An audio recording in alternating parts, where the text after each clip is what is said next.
Bu zamona mavzusi. Biz bu zamonga yetib keldik. Bu kitob bugungi kunda nihoyatda muhim ahamiyat kasb etmoqda. Sun'iy intellektni o'rganmagan odam o'z kasbini yo'qotib qo'yishi mumkin. Men sun'iy intellektdan yiroq insonman, mutaxassis sifatida. Bizni ishimizda yaqin 2 yildan keyin xodim qolmaydi deb o'ylayman bizda. Sun'iy intellekt menimcha bir 100 yilda ham insonning o'rnini bosa olmaydi. Inson karrasiga ahmoqlashadi. Sun'iy intellekt qilgan ishni odamlar qila olmaydi. Sun'iy intellekt biza o'ylab ko'rmagan chegaralardan tashqarida o'ylay oladi. Agar siz to'g'ri prompt bersangiz, sun'iy intellekt hech qanaqa yomonlik keltirmaydi. Kitobning asosiy maqsadi ko'proq uning falsafiy jihatlariga urg'u qaratdi. Sun'iy intellekt bilan bog'liq munosabatlarni tartibga solishni nazarda tutuvchi qonun prezidentimiz tomonidan qabul qilindi. Sun'iy intellektning asl maqsadini bilamizmi?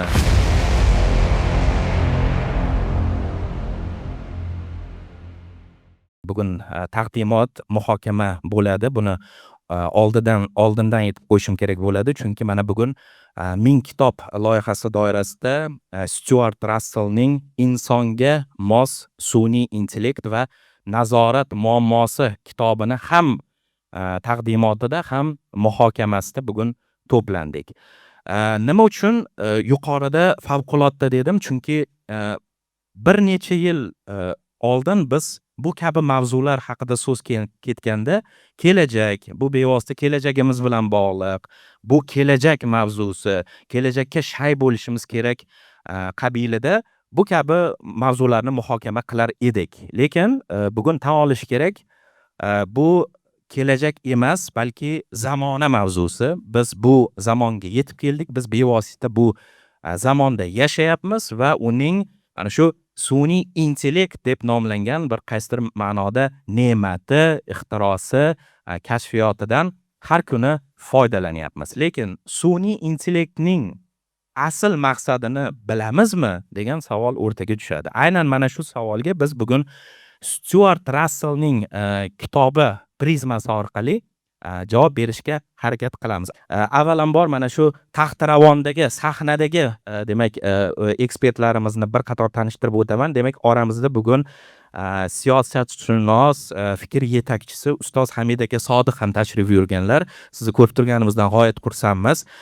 Qolaversa O'zbekistonning Mnyema Sport Federatsiyasi prezidenti Davronbek aka Turdiyev, xush kelibsiz. Bugun umid qilamizki fikrlaringiz bizga tabiiyki asqotadi va Cosmos Books nashriyoti direktori, sun'iy intellekt bo'yicha mutaxassis Hasan Mehmonov, bu kishi tabiiyki mana shu kitob dunyo yuzini ko'rishiga sababchi bo'lgan nashriyotning demak direktori va zalda ham juda ham bugungi munozara davomida fikrlari qiymatli bo'ladigan insonlarimiz bor. Bu O'zbekiston Respublikasi Oliy Majlisi Qonunchilik palatasi deputati, Demokratik institutlar va fuqarolik jamiyatlarini rivojlantirish masalalari qo'mitasining a'zosi Ziyodbek aka Alisherovich, xush kelibsiz.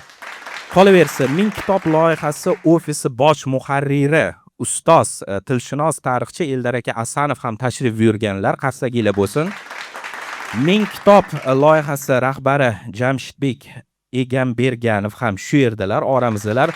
Zotan tong sahardan bosh-qosh bo'lyaptilar bugun mana diydor ko'rishimizga.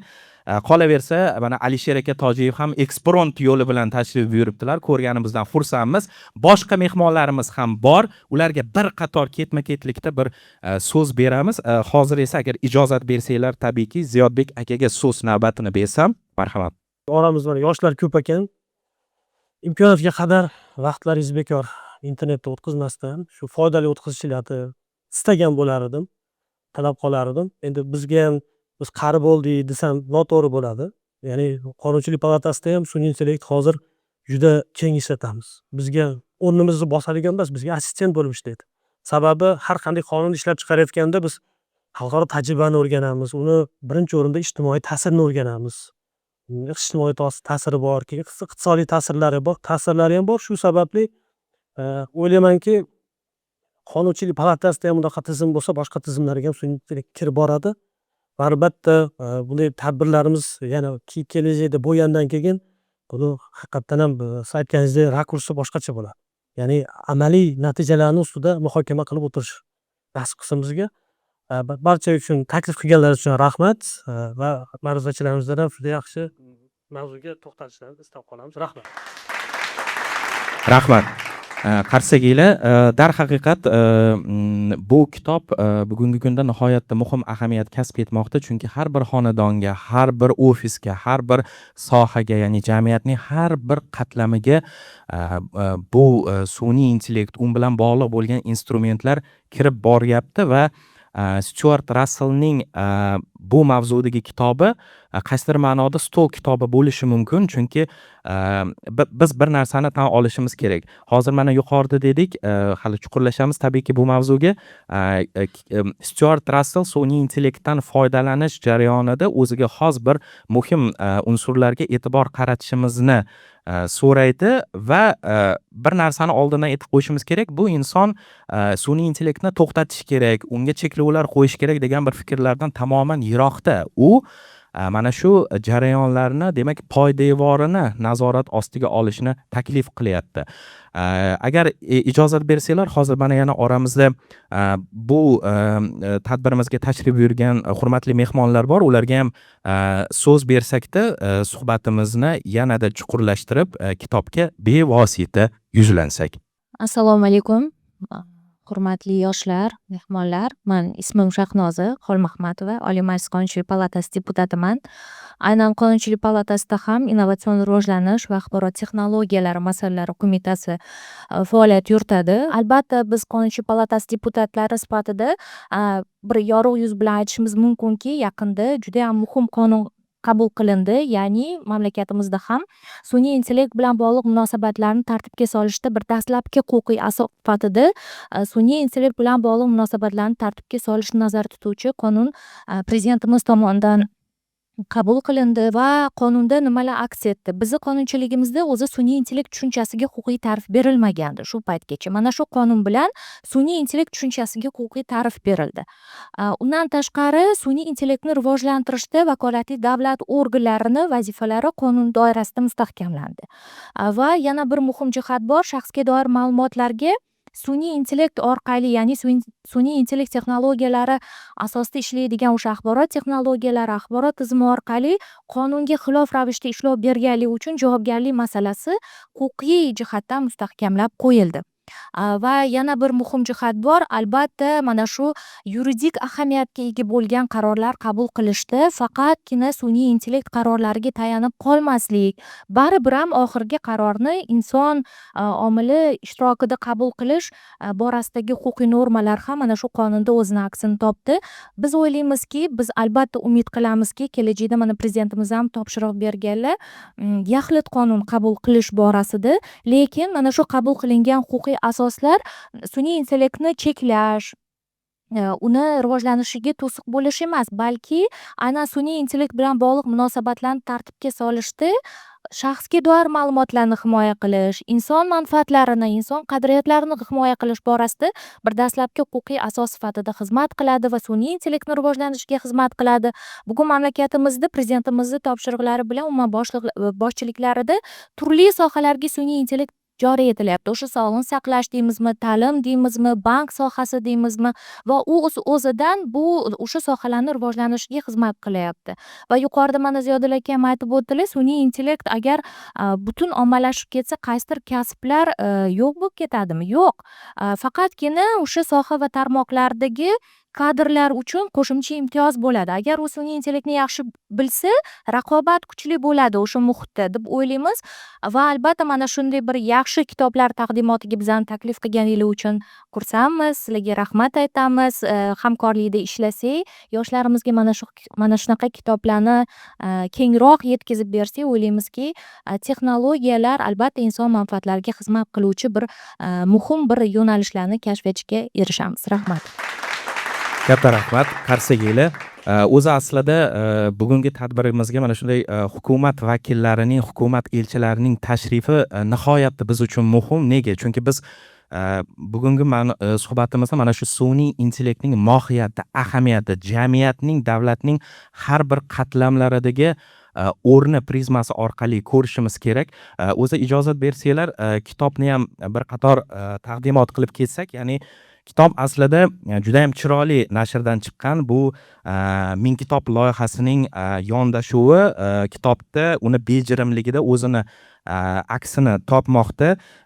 Demak, tarjima masalalariga ham hozir biz to'xtalamiz, noshirlik masalalariga ham to'xtalamiz. O'shaning uchun agar ijozat bersanglar, hozir mana Jamshidbek aka va ustoz Eldar Asanovlarga so'z bersakda, asta-sekin mana shu kitob uning loyiha doirasidagi o'rni va tabiiyki dolzarbligi masalasini o'rtaga tashlasak. Marhamat. Assalomu alaykum, hurmatli tadbir mehmonlari. Hammani ko'rib turganimdan xursandman. Anchagina tanaffusdan keyin yana bunaqa tadbirlarimiz jonlanib qolgandan yanada xursandman. O'tgan safar kelolmadim. Har qalay bu safar o'zim qiziqadigan, asli hamma bugun qiziqayotgan mavzudagi bir kitobni taqdimotiga yetib keldim. Endi asli sun'iy intellekt tushunchasi yangi emas, ya'ni Alan Turing davridan beri bor. Faqatgina oxirgi 4-5 yilda hammani diqqat e'tibori markaziga yetib keldi. Sun'iy intellekt haqida gapirishni boshlashdi, kimdir xursand bo'ldi. Endi kamroq ishlar ekanmiz deb, kimdir xafa bo'ldi, endi ishsiz qolar ekanmiz deb. Nima bo'lsa ham hammani hayotiga ta'sir qildi. Shaxsan meni ham hayotimga ta'sir qildi. Bir muharrir sifatida ko'proq sifatsiz matn o'qiydigan bo'ldim. Bekorchi sifatida ko'proq sifatsiz short ko'radigan bo'ldim. Mana shu jihatdan ta'sirini sezdim hozircha. Ishimga joriy qilaman desam, menimcha baribir texnik bilimlarim yetishmadi. Menga hali chuqur yordam bera olgani yo'q sun'iy intellekt o'zimning ishimda tahrir, tahlil masalalarini aytishyapti. Ko'proq aynan tahlildan ko'ra mana texnik ishlarni osonroq qiladi deyishyapti. Endi men hozir shunga murojaat qilganim yo'q. Nima bo'lganda ham bu insoniyatda oxirgi yillardagi, 10 yilliklardagi eng katta kashfiyotlaridan, ilmiy yutuqlardan biri va bu kitob eng qizig'i juda yangi emas. Chunki bilasiz, sun'iy intellekt har 6 oyda bir yangilik bo'lyapti. Har 6 oyda yangi kitoblar, yangi matnlar chiqyapti. Bu kitob sizni texnik yangiliklar bilan tanishtirmaydi, u ko'proq nazariya bilan tanishtiradi. Ya'ni sun'iy intellekt o'zi nima, yaxshi tomoni nima, yomon tomoni nima, kelajakda nima kutaylik. Uni axloqiy jihatlari nima? Sun'iy intellektdan foydalanishni odobi bormi? Uni chegarasi bormi? Sun'iy intellekt rivojlanib ketsa nima bo'ladi? O'zi rivojlanadimi? Shunga o'xshagan savollarga javob topa olasiz bu kitobdan. O'zim bir fikrimni aytadigan bo'lsam, soha mutaxassisi emasman. Boya aytgandek texnik bilimlarim chuqur emas. Bir muharrir sifatida kitob bilan albatta tanishman. Shunaqa xulosaga keldimki, sun'iy intellekt menimcha bir 100 yilda ham insonning o'rnini bosa olmaydi. Meni o'zimning xulosam. Hech qachon o'rnimizni bosa olmaydi. Bu yaxshimi yomonmi bilmadim. Keyin yana bir jihatiga e'tibor qaratishni xohlar edim. Uzr, gapim cho'zilib ketgandir. Bizning sohada antropologiyada bir tushuncha bor. Bilimlar tengsizligi degan narsa bor. Shuni ham hech kim gapirmayapti. Fursatdan foydalanib aytib o'tmoqchi edim. Bilimlar tengsizligi nima degani? Sun'iy intellekt Amerikani yaxshiroq biladi, O'zbekistonni yomonroq biladi. O'zbekiston bo'yicha matn kam, kontent kam. Shuning uchun sun'iy intellektni ham yaxshi, ham yomon tomoni bizga juda kech yetib keladi deb o'ylayman. Bundan xafa bo'lamizmi, xursand bo'lamizmi, o'zingizlar hal qilasizlar. Rahmat e'tibor uchun. Avvalambor assalomu alaykum, hurmatli bugungi munozara ishtirokchilari. Avvalo mehmonlarimizga o'zimizni minnatdorchiligimizni bildiramiz, Yoshlar ishlari agentligi hamda Ming kitob loyihasi tomonidan. Biz shu Eldor aka bilan shu ijodiy jarayonda ko'p spikerlar jihatdan ham, taklif qilinadigan odamlar jihatdan ham bir hafta mobaynida izlandik. Bu sohada mutaxassislar kamligi va hozirgi aynan dolzarb o'sha har safar yangilanib boryapti sun'iy intellektga texnologiyalari. Mutaxassislarni ko'paytirish kerakligi borasida ko'p mulohaza qildik. Mana Alisher akamiz bilan ham gaplashganmiz, shuning uchun ham taklif qildik, fikrlarini aytadilar deb. biz o'ylaymizki bu kitob o'shani bir debochasi, ya'ni keyingi shu sohadagi yaxshi mutaxassislar chiqishiga, bu sohadagi yaxshi yo'nalishda tadqiqot qilishga bir debocha bo'ladi, muqaddima bo'ladi. Shunga xizmat qiladi deb umid qilamiz.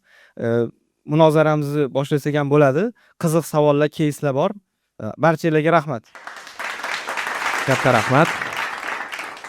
Unda ijozat bersanglar, bevosita mana bugun biz kitobni o'rganib chiqqan holatda, tanishib chiqqan holatda kitobni eng o'sha muhim dolzarb nuqtalariga bugun fikr yetakchilari, ekspertlarimiz bilan birgalikda yuzlanamiz va ijozat bersanglar, o'sha Stuart Russellning birinchi keltirgan bir muhim g'oyasini o'rtaga tashlasak, bu ya'ni shoh Midas konsepti, ya'ni qisqa qilib aytadigan bo'lsa, o'zi zotan bu yog'i afsonaviy rivoyatlar, asotirlar, ya'ni Yunon afsonalarida ko'pchilikka ma'lum o'sha shoh Midas siymosi kechadi.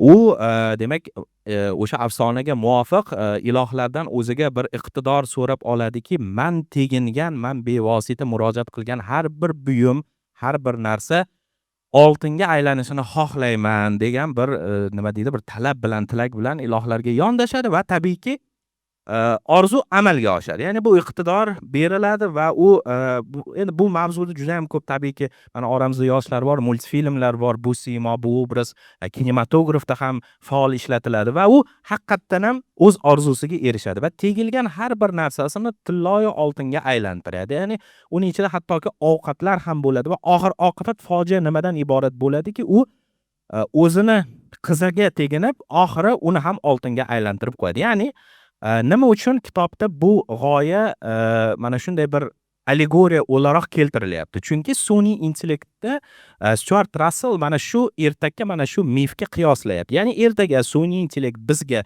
biz xohlagan narsani tom ma'noda beradigan bo'lsa, barcha orzularimizni, barcha vazifalarimizni bajo keltiradigan bo'lsa, bu mana shu Midas siymosidagi natijaga, fojiaga olib kelmaydimi degan bir savolni o'rtaga tashlaydi va tabiiyki o'zini fikrlarini ilgari suradi. Lekin biz bugun bejizga yig'ilmadik. Mana shu fikrlarni, mana shu misolni, mifni bugun ekspertlarimiz tomonidan ham bir tinglasak va bu boradagi qimmatli fikrlarni o'rtaga tashlasak. Marhamat. Assalomu alaykum. Taklif uchun rahmat. O'zi aslida men kitob loyihasi men uchun begona emas. Ya'ni bu kitob, bu loyiha boshlangan paytda, hozir ham boshlangan paytda bevosita ishtirok etdik rasmiy va hozir ham hamkorlikdamiz. Ya'ni men boshidan aytgan edimki, Eldobekka ham aytganman. Ya'ni biz qaysi kitobga imkonli bo'ladigan bo'lsak, deylik siyosiy, huquqiy kitoblar bo'ladimi? Bu kitoblarga qanchalik yordam bera oladigan bo'lsak qatnashishimiz kerak, chunki millatning intellektual rivojlanishining fundamentini tarjimalar tashkil qiladi. Va bu eng og'ir ish. Qora ish deyiladi-ku, boyagi futbolda himoyachilar qiladigan ishda bu. Himoyani ta'minlab beradi. Shu nuqtai nazardan aynan sun'iy intellekt masalasida chaqirganingiz uchun ham rahmat deyman. Nima uchun? Chunki sun'iy intellekt bu ommaviy jarayon bo'lganligi uchun siyosatga tegishli. Siyosiy jarayon ham. Hattoki sun'iy intellekt teologiyasi haqida gap ketyapti hozir. Shu nuqtai nazardan oladigan bo'lsak, bu mening o'rganish predmetimga aylanayotganligini o'zim ham asta-sekinlik bilan sezib boryapman. Va mana shu kitobning tarjimasi meni juda ham xursand qildi. Rahmat deyman o'sha bu kitob ustida ishlaganlarga, tarjimon nashriyotga va tarjima sifatli, o'zim ham tarjima bilan shug'ullanganligim uchun tarjimani sifatli deya olaman. Bir bobini o'qib chiqdim. Kecha berishdi kitobni, bir bobini o'qib chiqdim. Juda ham yaxshi tarjima. Zotan ilmiy kitob bo'lsa ham. Chunki biz o'tgan yillar davomida o'sha tilimiz maishiylashib qoldi biroz va fundamental kitoblarni ko'tarish og'irlashdi. Ya'ni topolmaysiz o'sha terminlarni o'zbekchadagi qidirish kerak bo'ladi. Go'ro'g'lidan, Alisher Navoiydan, boshqalardan qidirish kerak bo'ladi. Shu nuqtai nazardan oladigan bo'lsak, kitob juda ham yaxshi sifatli tarjima qilingan. Endi hozir birinchi so'zim bo'lganligi uchun bir ikkita narsalarga urg'u bermoqchiman. Mana kasblar masalasi ko'tarildi. va Eldor aytdiki, menga foyda bermayapti. Haqiqatdan ham kimlargadir foyda bermayapti. Chunki bu sun'iy intellekt. Sun'iy intellektning mohiyatida torayish bor. Ya'ni sun'iy intellektning fundamental asosi torayishga qaratilgan. Ya'ni unga oziqa bermaydigan bo'lsang, kundan kunga torayib boradi. Nima uchun torayadi? Chunki aldaydi. Ya'ni o'zi aslida sun'iy intellektni aldaydi deyotgan ekanmiz, biz uni haqiqiy intellekt deb tan olayotgan bo'lamiz. Umuman olganimizda qo'sh tirnoq ichida bilmagan narsasini 60% biladi, 40% bilmaydi. Shuning uchun 40% aldab boraveradi. Demak, aldayotgan ekan, u torayish jarayonida bo'ladi. Endi tabiiy intellekt shunday narsaki, tabiiy intellektning chegarasi yo'q. Ya'ni hozir o'tirgan odamlar deylik, mening keyingi so'zim tabiiy intellektimdan vujudga keladigan fikrim qanday bo'lishini bilmaydi, hattoki o'zim ham bilmayman. Va bu uning ilohiy xususiyati shundan iboratki, u doimiy kengayib boradi. Va bugungi sun'iy intellektning muammosi shundan iboratki, torayib borayotgan jarayonga kengayib borish kerak bo'lgan jarayonni ichiga qo'shmoqdamiz va inson karrasiga ahmoqlashadi. Karrasiga va hamma emas. Hamma emas. Bu omma haqida gap ketyapti. Chunki omma hozirgi sun'iy intellektning sun'iyligi ommaning tabiiy intellektidan kuchliroq. Ommaning tabiiy yoki bo'lmasa massa haqida gap ketyapti. Massaning tabiiy intellektidan kuchliroq hisoblanadi va u hamma bergan o'sha nimasini, ya'ni javoblarini demak to'g'ri deb qabul qiladi. Endi so'zimning oxirida yana bir narsaga to'xtalmoqchiman, shu Eldorbekning fikridan kelib chiqdi. Ya'ni o'zim ham tarjima bilan shug'ullanaman va yaqinda bir tarjima kelib tushdi. Suv massasi degan tushuncha bor. Suv massasi. Suv ombasi deb tarjima qilingan. Yoki bo'lmasa ekonomik sreda degan tushuncha bor. Va buni iqtisodiy chorshanba deb tarjima qilib bo'lmaydi. Mayli, u texnik xato bo'lishi mumkin, lekin sun'iy intellekt mohiyatini ham yo'qotib qo'yadi va bu yerda men aytmoqchi bo'lgan narsa, ma'lum bir ijtimoiy hodisa yuz berayotgan paytda qaysi xalq, qaysi davlat qanday darajada bo'lsa shuni rivojlantiradi sun'iy intellekt. Ya'ni sun'iy intellekt bu global hodisa. Ya'ni global hodisa yuz berayotgan paytda biz qanday holatda bo'lsak, intellektimiz yuqori bo'ladigan bo'lsa, intellektimiz yana ham yuqoriroq qiladi. Biz biroz boyagi intellektimiz pastroq yoki ahmoqonaroq hayot kechiradigan bo'lsak, aynan ahmoqonalikni rivojlantirib yuboradi. Ya'ni xalqni qanday holatda ushlasa, shu holatini rivojlantiradi.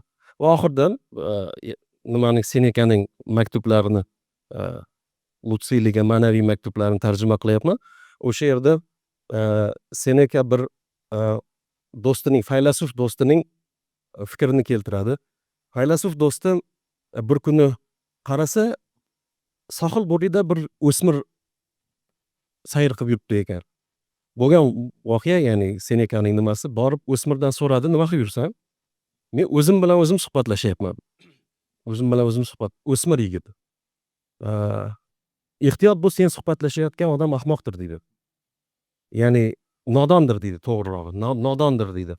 Shuning uchun sun'iy intellekt kim bilan gaplashayotganiga ham qaraydi. Va bilasizlar, birdan sizga moslashadi. Men noto'g'ri aytibman, sen to'g'ri aytyapsan deydi. Shuning uchun sun'iy intellektni deylik nodonlar bilan qolishi bu xavfni tug'diradi va uning boshqa jihatlarini ham xudo xolasa savollarda yana ko'rib o'tamiz. Rahmat. Rahmat. Rahmat Qarsagiylar. Va biz mana shu hozir o'rtaga tashlangan birinchi keysni boshqa ekspertlarimiz bilan ham muhokama qilsak, bu borada Davronbek aka Turdiyevning fikrlari bizga nihoyatda qiziq. Agar mikrofonimiz bor, demak ekspertimizga quloq tutamiz. Marhamat. Hammaga assalomu alaykum. Men sun'iy intellekt insondan hozircha balki aqlli emasdir, lekin bu parametr masalasi deb o'ylayman, xolos. 2013-yilda mana shu eslab qolish bilan professional shug'ullanishni boshlaganimdan beri inson miyasi qanday ishlaydi, Libetdan tortib Benfield Wildergacha juda ko'p ishlarni ko'rib chiqqanman. Insonning intellekti konstruksiya masalasi degan xulosaga kelganman. Ong haqida gap ketmayapti. Ya'ni ong bilan intellektni adashtirmanglar. Agar deylik qanaqadir kuchli sun'iy intellekt chiqib nimadir qiladigan bo'lsa, uni ongli yoki ongli bo'lishi yoki ongli bo'lmasligi shart emas o'zi asli olganda. Keyin siz aytdingiz, manga yordam bermayapti. Bizda mana Hasanbek bilan ofisimiz yonma-yon. Bizni ishimizda yaqin 2 yildan keyin xodim qolmaydi deb o'ylayman bizda. Hozircha chunki sun'iy intellekt qilgan ishni odamlar qila olmayapti. Bizda shaxsan shunaqa. Misol uchun mana landing page'imizda bug bo'ldi. Dasturchilar topolmadi, Claude topib berdi. Oxirgi yoqilgan targetlarimizni CTR 2 barobar baland bo'ldi, agent yoqqan, odam yoqmagan. Va hokazo juda ko'p ishni biz sun'iy intellekt o'zi. Bu narsa rivojlanadi deb o'ylayman. Nechta odam ishsiz qoladi, ishsiz qolmaydi. Xabarim yo'q, lekin men sal ehtiyotkorlik bilan qarash kerak deb o'ylayman. Chunki endi insonni bilmadim. Mana mani soham bitta ajoyib tomoni bor. Hamma o'zini mutaxassis deb o'ylaydi nimagadir. Xotira, miya va hokazo deb tushunmayman qayerdan olingan bu narsaligi. Bizga tuyulgan narsani to'g'ri deb o'ylab ketaveramizda, chunki o'zimizda bor. Xuddi haligi ko'zim borda men oftalmolog qilaman degan fikr bilan bir xil o'zi aslida olganda. Shuning uchun har bir sun'iy intellekt foydalangan inson yoki biror statiya o'qigan inson o'zini mutaxassisdek ko'rishi mumkin. Bu xavfli illyuziya deb o'ylayman. Juda xavfli narsa bunaqa deb o'ylash, o'zim mutaxassisman deb o'ylash. Shuning uchun bugungi suhbatimizdan qaraganda obyektivlik kutganim ham yo'q, prosta fikrlar qiziq menga, taklif uchun. Rahmat fikrlar uchun. Haqiqatan ham o'zi zotan biz hozir mana Hasanjonning gapini eshitamiz, keyin undan keyin mana keyingi keysimiz undan ham qiziq. Ya'ni o'sha o'chirib qo'yish masalasi, o'sha hozir mana yuqorida jaranglagan fikrlarga bir qo'shimcha bo'ladi degan umiddaman. Marhamat. Assalomu alaykum hammaga. Xo'p. Birinchi navbatda sun'iy intellekt haqida gapirganda, sun'iy intellektni o'zi va ong farqini bilib olishimiz kerak. Ko'pchilik adashtiradi shu ma'noda. Hozir Davron aka ham aytib o'tdilar, Hamsodiq aka ham aytib o'tdilar. Ya'ni intellekt qisqacha ta'rifi bu maqsadga erishish qobiliyati. U maqsadning murakkabligidan kelib chiqib, intellektning darajasi belgilanadi. Misol uchun oddiygina matematik sonlarni ajratish muammosi, bir qaysi, ikki qaysi, uch qaysini tanlash bu shimpanzelar ham ajrata oladi. Eslab qola oladi. Yoki darajasida hayvonlarda ham intellekt mavjud. Faqat ularning darajasi past. Ular maqsadga erishishi u murakkabligi past bo'lgani uchun ular intellekti past hisoblanadi va insonda bu narsa yuqoriroq. Ong esa bu subyektiv tajriba. Ikkalasini adashtirmaslik kerak va sun'iy intellektga keladigan bo'lsak, tabiiy intellektdan asosiy farqi mani fikrimcha va ilmiy tarafdan qarasak ham tabiiy intellekt bu organik moddadan tashkil topgan. Sun'iy intellekt esa anorganik. Asosiy farq shunda va lekin intellekt jihatdan esa ikkalasi ham qandaydir maqsad belgilanadi va o'sha maqsadga erishadi. Xo'p, bu kitobga keladigan bo'lsak, asosan bu kitobda sun'iy intellektni xavflari bugungi kundagi emas, mayli, lekin kelajakda bo'lishi mumkin bo'lgan xavflari, qanaqa xavflarga olib keladi, sun'iy intellekt bizlar bilan maqsadlarimiz bir xil bo'ladimi? Mana shu masala hozir berilgan birinchi keysda ham shoh midasi muammosi haqida batafsil to'xtaladigan bo'lsak, shoh midasi muammosi sun'iy intellektda asosan alignment problem bilan solishtiriladi. Alignment problem nima? Sun'iy intellektga to'g'ri maqsad bera olish masalasi. Ya'ni misol keltiraman. Deylik, sun'iy intellekt o'sha inson darajasidagi sun'iy intellekt mavjud va u o'zi yurar mashinaga o'rnatilgan. O'zi yurar mashinaga o'rnatilgan, misol uchun deylik Teslaga. Va unda maqsad bor, A nuqtadan B nuqtaga borish. Agarda biza hech qanaqa qoida yozmayotgan bo'lsak, ya'ni qizil chiroqdan o'tish bo'yicha yoki odamlarni urish bo'yicha hech qanaqa qoida yozmasdan gazni bosadigan bo'lsak, start bosilsa, u oldidan chiqqan istalgan odamni urib o'tib ketadi. Istalgan qizil chiroqdan o'tib ketadi va maksimal darajada maqsadga tezroq va mukammal erishishga harakat qiladi. Uni maqsadi shu. Ya'ni A nuqtadan B nuqtaga eltish. Qolgan hech narsa qiziq emas. Endi biz agarda unga maqsad qo'yaylik, cheklovlar qo'yamiz. Deylik, qizil chiroqdan o'tma, oldingdan chiqqan qizil chiroqdan o'tma, oldingdan chiqqan odamni urma va hokazo ro'yxat qilib maqsad qo'ydik va undan keyin startni bosgan bo'lsak, o'sha yerda ham bitta muammo bo'ladi. Bu muammo nimada? Sun'iy intellekt biza o'ylab ko'rmagan chegaralardan tashqarida o'ylay oladi. Ya'ni biza 1000 ta chegara yozmaymizmi? Doim biza o'ylab ko'rmagan chegaralar va o'sha maqsadga erishish mumkin bo'lgan yo'llar mavjud bo'ladi.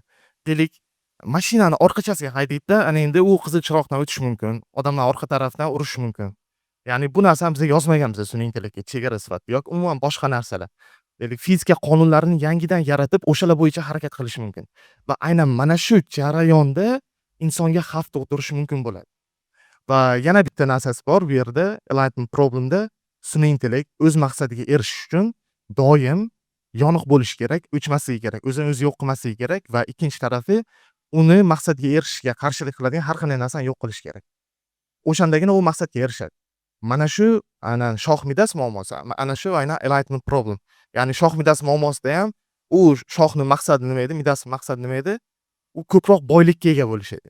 Istalgan teggan narsasini boylikka, oltinga aylantirib boylikka ega bo'lish edi, lekin uni maqsadi u ko'zlagan narsadan xato ketib, o'zini farzandini yoki yeyishi mumkin bo'lgan ovqatlarini ham oltinga aylantirib, o'z maqsadiga erisha olmadi, erta o'lib ketdi. Xuddi shunga o'xshagan muammo. Shoh midas muammosi. Yana qo'shimcha savollar bo'lsa, ko'ramiz. Rahmat. Rahmat fikrlar uchun. O'zi mana biz hozir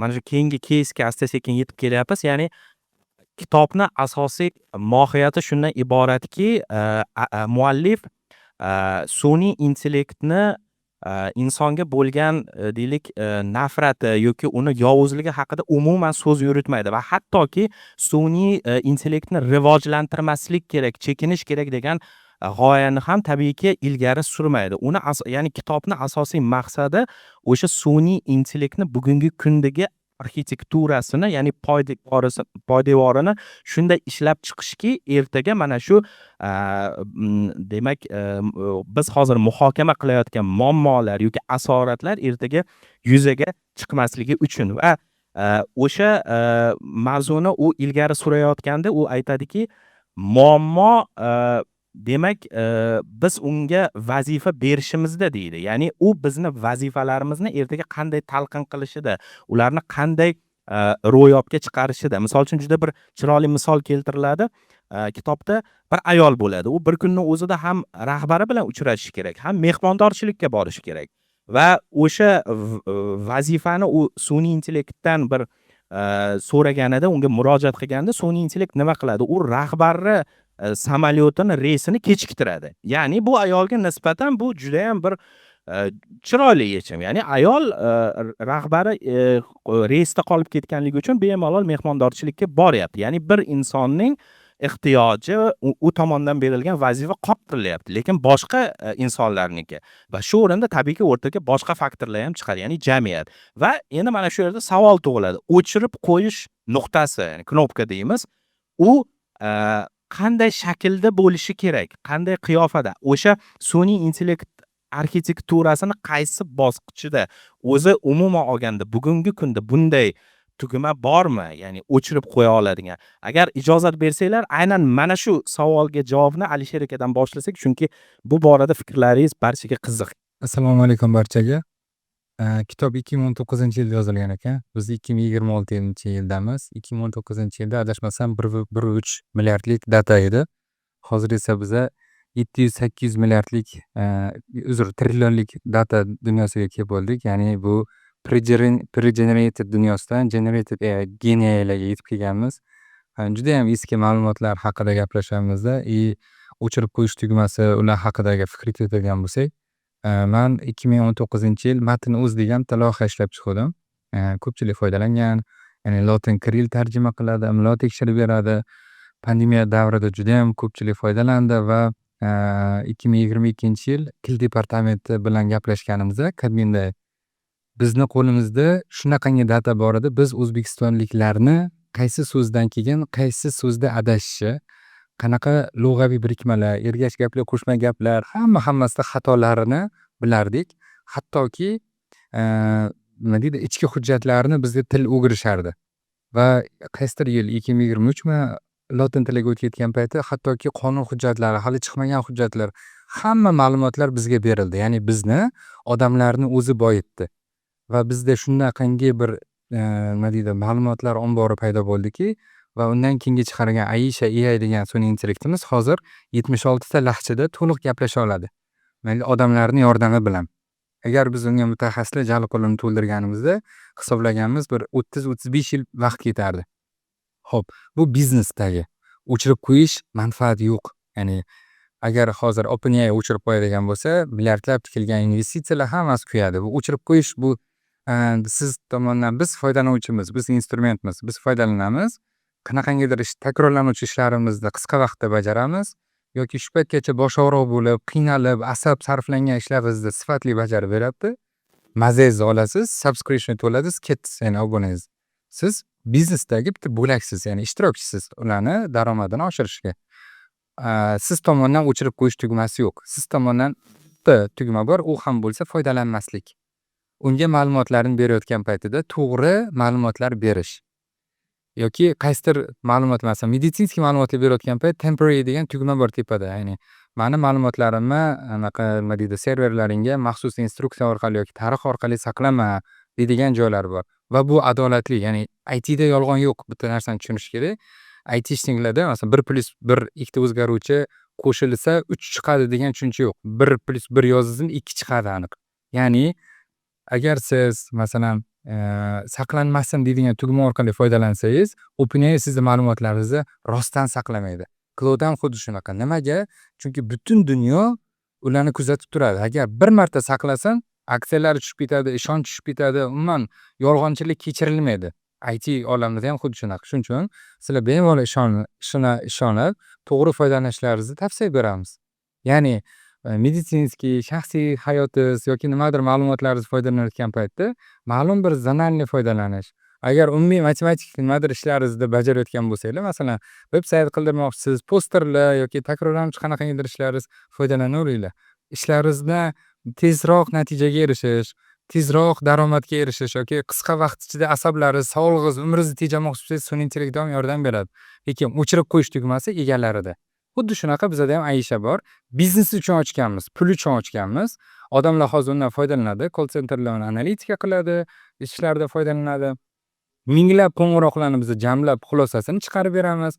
Ichida masalan men qoraqalpoqcha so'ylab, Toshkent shevasida chisti gapirib olmam desa, lahja, tarjima hammasini tushunadi. Ularga yechim qilib beradi va boya CTR dediz, mijozlari bilan muloqot jarayonlarida qanaqa muammolar borligini tahlil qilib beramiz qanaqangidir soniyalarda. Soatlab eshitib o'tirmaysizlar, qaysi operatorim xato ishlabdi deb. Buni tagi baribir biznes.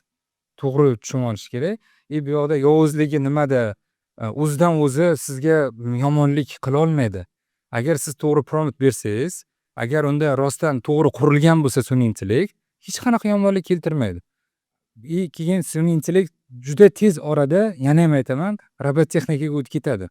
Ya'ni robotlarni ichiga kiramiz, juda ham tezlik bilan. Har doim uchrashuvlarda aytaman, 2026-yil bizni mazza qilib ishlaydigan so'nggi yilimiz. Avvallari nima bo'lardi? G'oya bo'lardi, muammo bo'lardi, o'rtada mehnat qilardik, mashaqqat bilan oxirida natija chiqardi. Mana shu o'rta qatlam shuni yo'qoladi. Nimaga? Chunki agentik AIga o'tdik. Men startap quryapman 2024-yil dekabrdan buyon 1 yil ichida $300,000 emirarli kompaniyaga chiqdik AI tufayli. Chunki agentik AI qildik. Hozir tezroq agentlarni yarata olish kerak. Sun'iy intellektdan foydalanish haqida urg'u bermanglar. O'zlaringizni kopiyalaringizni tezroq yarata olinglar-da. Keyin sun'iy intellektni o'sha kopiyalaringiz bilan foydalanishga o'tinglar. Tezroq ulgurib qolishingiz kerak. Vaqt juda ham kam. Juda ham qisqa muddatda o'zingizda agentingizni yarating, agentlaringizni yarating. Odamlarga agar kuningiz qolsa, umringiz ham o'tadi, sog'lig'ingizni ham yo'qotasiz. Sun'iy intellekt bizani bu temada qutqaradi. Mana bu qo'rqinchli, yovuzlik ishimizni olib qoladi. Masalan, zo'r tarjimon chiqqan odamlar bo'lgan, tarjimonlar siz zo'rligingiz uchun ularni olib qo'ygansiz. Bu bitta instrument.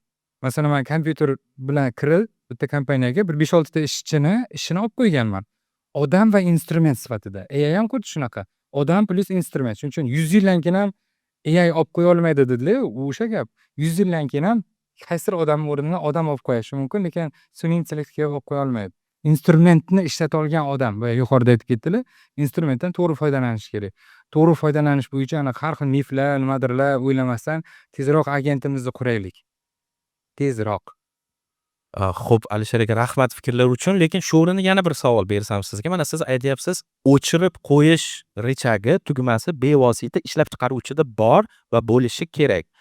Demak, bugungi kunda sun'iy intellekt arxitekturasida bu narsani oldi olingan va uni bu demak tugmani o'zi mustaqil o'chirib qo'yishi g'oyasi, ya'ni bevosita bu kitobda ilgari surilayotgan g'oya reallikdan yiroq. Shunday fikrdamisiz? U aniq mana sun'iy intellekt qurilayotgan paytda bolacha tasavvur qilaylik. Vetkalar bo'ladi. Birinchi o'zini tili bo'ladi. O'sha natural language processing orqali o'tadigan til o'rgatiladi. Ingliz tili, xitoy tili, qanaqangidir til o'rgatasiz. Keyingi vetkalarda matematika o'rgatasiz. Keyin ona tili, keyin ularni qo'shib turib fikrlaydi. Mana shu joyda gallyutsinatsiya zonalari bor. Unga datalar bilan fine tune qilinadi har xil. Agar tagini ko'radigan bo'lsangiz, sun'iy intellekt o'zini o'zi o'chirib qo'yadigan joyi yo'q, yoki siz masofadan turib o'chirib qo'yadigan joyingiz yo'q. Uni qonunlar bilan chegaralanadi. Aytiladi, personal data bo'yicha deydi, O'zbekiston fuqarolarining ma'lumotlari kelib qolsa deydi, masalan, qanaqangidir regex deydi, O'zbekiston fuqaroligiini tasdiqlovchi elementlar, PNFLlar, bla bla, mana shu narsalar borsa, u narsalarning ma'lumotlarini serveringga saqlamaysan deydi. Agar uni bilib qolsa, shtraf juda katta davlatlararo kelishuv bo'yicha shtraf sudlar bo'ladi. Shuning uchun qonunlar bilan chegaralashadi. Masalan, yuridik xulosa bermadi-da, OpenAI yaqinda bilsanglar bir kavchkan ichida chiroyli qilib o'chirib qo'ydi. Men yurist emasman deb boshlab, keyin gapirishni boshladi. O'rtada bir haftacha adashmasam 3.6 bir versiyasida ham shunaqa. Yuridik savol bersangiz, men yurist emasman, uzr, javob bera olmayman deydi. Tibbiyotga ham xuddi shunaqa. Lekin qarasa biznes tushib ketyapti, sirazi keyin ogohlantirishda aytdi. Men yurist emasman yoki shifokor bilan uchrash deb, lekin ya'ni dars davom etishni boshladi. Chunki bilinglar, milliardlab odamlar voz kechadi va juda katta minusga kirib ketadi. Tagi biznes buni. Biznesni dan qo'rqish kerak emas, undan to'g'ri foydalanishni bilish kerak. Rahmat qat'iyliklar javob uchun va shu o'rinda Alisher akani fikrlariga bir kontr fikrlar bormi yoki balki to'ldiruvchi qandaydir fikrlar bormi? Chunki bor, juda ham yaxshi, marhamat. Assalomu alaykum. Avvalambor hammaga. Men raqam texnologiya va sun'iy intellekt rivojlantirish ilmiy tadqiqot institutidan dasturiy mahsulotlar sinovdan o'tkazish bo'lim boshlig'iman. Oldin bilamiz, hamma yurist bo'lmoqchi bo'lardi yoki iqtisodchi bo'lmoqchi bo'lardi. Ya'ni trendda oldin yurist, qonda iqtisodchi bo'ladi. Hozirgi kunda trendda dasturchilar. Ya'ni dasturchi bo'laman deydi, ko'p pul topaman deydi. Lekin hozirgi kunda bilsak, junior dasturchilarning o'rnini o'z sun'iy intellekt agentlari olib bo'ldi. Ya'ni Cursor AI bo'ladimi yoki boshqa bo'ladimi? Ya'ni ish o'rinlarini olib qo'ymaydimi deyapmiz-ku, lekin ba'zi bir ko'plab ish o'rinlarini olib qo'yadi. Ya'ni nimaga? Siz deylik xodim olmoqchisiz ishxonangizga. Proyekt menejermi yoki PR menejermi? Uni o'rniga siz sun'iy intellektni tushunadigan bittagina xodim olasiz. Ya'ni u rasm generatsiya qiladi xohlasa matn yozadi, xohlasa boshqa. Ya'ni men nima demoqchiman, hozirgi kunda hamma dasturlash o'rganaman deydi, lekin kelajakda dasturchilarga ham ish qolmasligi mumkin. Ya'ni bu birinchisi. Keyin o'chirib qo'yish haqida gap ketyapti. Bu o'chirib qo'yish kelajakda bo'lmasligi mumkin. Ya'ni hozir juda ham tor sun'iy intellektlardan foydalanyapmiz. Ya'ni biz eng boshlang'ich etapdamiz hozirgi kunda ham. Ya'ni 2-3 bosqichlari bor, kuchli sun'iy intellekt, super sun'iy intellekt. Agar u darajalarga chiqiladigan bo'lsa, biz hech qachon u sun'iy intellektni o'chirib qo'ya olmasligimiz mumkin. Ya'ni nimaga? Bilamizki, hozir OpenAI, ChatGPT bor yoki boshqa sun'iy intellekt til modellari bor. Ularning barchasi minusga ketyapti. Ya'ni milliard dollar minusga yuribdi. Ya'ni sababi nimaga?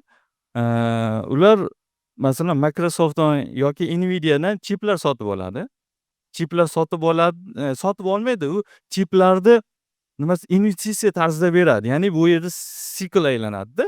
Ya'ni GPT agar nimasini to'xtatib qo'yadigan bo'lsa, o'z ish faoliyatini to'xtatib qo'yadigan bo'lsa, bu yoqda OpenAI zarar ketmaydi. Microsoft yoki Nvidia juda katta zarar ketadi. Kelajakda masalan bulutli texnologiyalardan foydalaniladi. O'zi hozirgi kunda ham bulutli texnologiyalardan foydalanyapti. Ya'ni men nima demoqchiman? O'chirib qo'yish degan narsani biz kelajakda yo'qotib qo'yishimiz mumkin. Hozir o'chirsa bo'ladi, ya'ni qonunlardan yoki boshqa narsani kelajakda men aytishim mumkin, o'chirib qo'yish bu bo'lmasligi mumkin. Ya'ni hamma nazoratdan chiqarib qo'yishi mumkin. Ya'ni hozirgi kunda biz nazoratda ushlamasak. Ya'ni ko'plab masalan 2035-yil yoki 2050-yilda ham shunaqa kes bo'lyapti. FIFA tomonidan robotlar bilan futbolistlar futbol o'ynaydi, chempionat bo'ladi. FIFA shuni tashkillamoqchi. Bo'ladi deyapti. Ya'ni bunda robotni qanday siz o'chirib qo'yishingiz mumkin bu joyda. Shu joyini o'ylashingiz mumkin. Masalan, hatto futbol robotlar bilan nimalar o'ynayapti? Odamlar, insonlar o'ynayapti. Robotni qanday siz to'xtatib qo'yasiz? Bu joylari bor. Ko'p joylarni o'ylashimiz kerak-da baribir qani. Rahmat. Va mana hozir bevosita mana o'chirib qo'yish nuqtasidan bu mavzuni o'sha gumanizm va qaysidir ma'noda bir falsafiy tomoniga ham o'tsak, ya'ni Styuart Rassellni kitobida misol uchun gorilla muammosi o'rtaga tashlanadi va bugun bejizga biz bu keyslarni o'rtaga tashlamayapmiz. Ya'ni bir tomondan spoiler, boshqa tomondan kitobni o'qish uchun bir yaxshi nima deydi, da'vat signallarida buni o'qish kerak. Ya'ni gorilla muammosida muallif nima deyapti? Ya'ni uni nazdida o'sha qachonlardir gorillani ajdodi va insonni ajdodi bir nuqtadan yo'lga chiqyapti-ku va turli xil taraqqiyot yo'lini bosib o'tyapti va bugun biz shunaqangi zamonada yashayapmizki, o'sha adibni fikriga ko'ra bir nuqtadan chiqqan ikki tur bugun umuman har xil pozitsiyalarda. Ya'ni bugun biz bevosita gorillani boshqarish qudratiga, iqtidoriga egamiz. Ya'ni biz qaysidir ma'noda o'sha tabiatni hukmdori o'laroq o'zimizni e'lon qildik va bugun o'sha gorillani olib bemalol qafasga tiqib qo'yish qudratiga egamiz. Ya'ni bu keys nima uchun o'rtaga tashlanyapti? Ya'ni aytilyaptiki, ertaga sun'iy intellekt ham bizni shu holga keltirmaydimikin? Kelinglar mana shu falsafiy va gumanizm nuqtai nazaridan mana shu masalani bir muhokama qilsak. Hamid aka, sizga so'z bermoqchiman bu masalada. Rahmat. Hozir Davronbek aytdiki, men mutaxassis emasman dedi. Bu yerda hech kim mutaxassis emas. Va siz Platonni Platonni davlatini o'qir ekansiz. Ular ham o'zining do'stlari bilan, Feoprastning boshqalar o'zining do'stlari bilan noaniq masalalar haqida gaplashadi. Va ular uchun o'sha Yunonlarning xos fikri kerak edi. Ular ham mutaxassis emas hech narsada va bir-birini o'sha mavjud holatdan savollar orqali, bir-biriga e'tiroz bildirish orqali aynan shu vaqtda shu joydagi insonlarning dunyoqarashini bilmoqchi bo'ladi. Va bunday suhbatlar biz uchun aynan sun'iy intellektga nisbatan mayli mutaxassis bo'lmaylik, mayli juda ham bilimsiz bo'laylik bu sohada, aynan o'zbekcha qarash shakllantiradi. Shuning uchun ham sabr bilan bu o'ziga xos zerikarli suhbatlarni eshitish orqali shakllanadi bu narsa. Bu muhim nuqta. Bu masalada, ya'ni xuddiki yangi bir ijtimoiy siyosiy hodisa, falsafiy bir hodisa va hammamiz ojizmiz buning oldida. Shuning uchun biz bu masalalarda suhbatlashishimiz kerak bo'ladi. Kitobning 2019-yil yozilganligi nuqtai nazaridan oladigan bo'lsak, bu kitobning obro'siga putur yetkazmaydi mening nazarimda. Kitobning asosiy maqsadi ko'proq uning falsafiy jihatlariga urg'u qaratish va kitobning ilk bobida utilitarizm degan masala tilga olinadi. Qisqagina utilitarizm haqida fikr ketadi. Utilitarizm bu politologiyaning o'rganish predmeti. Men hayron qoldim utilitarizm, chunki o'ylanib yurardik bu narsalarni. Utilitarizmning asoschilaridan biri bu Yeremey Bentham degan odam. Ya'ni Yeremey Bentham aytadiki, deylik, inson bu o'zi qanday mavjudot? Qanday mavjudot? U nimaga intiladi?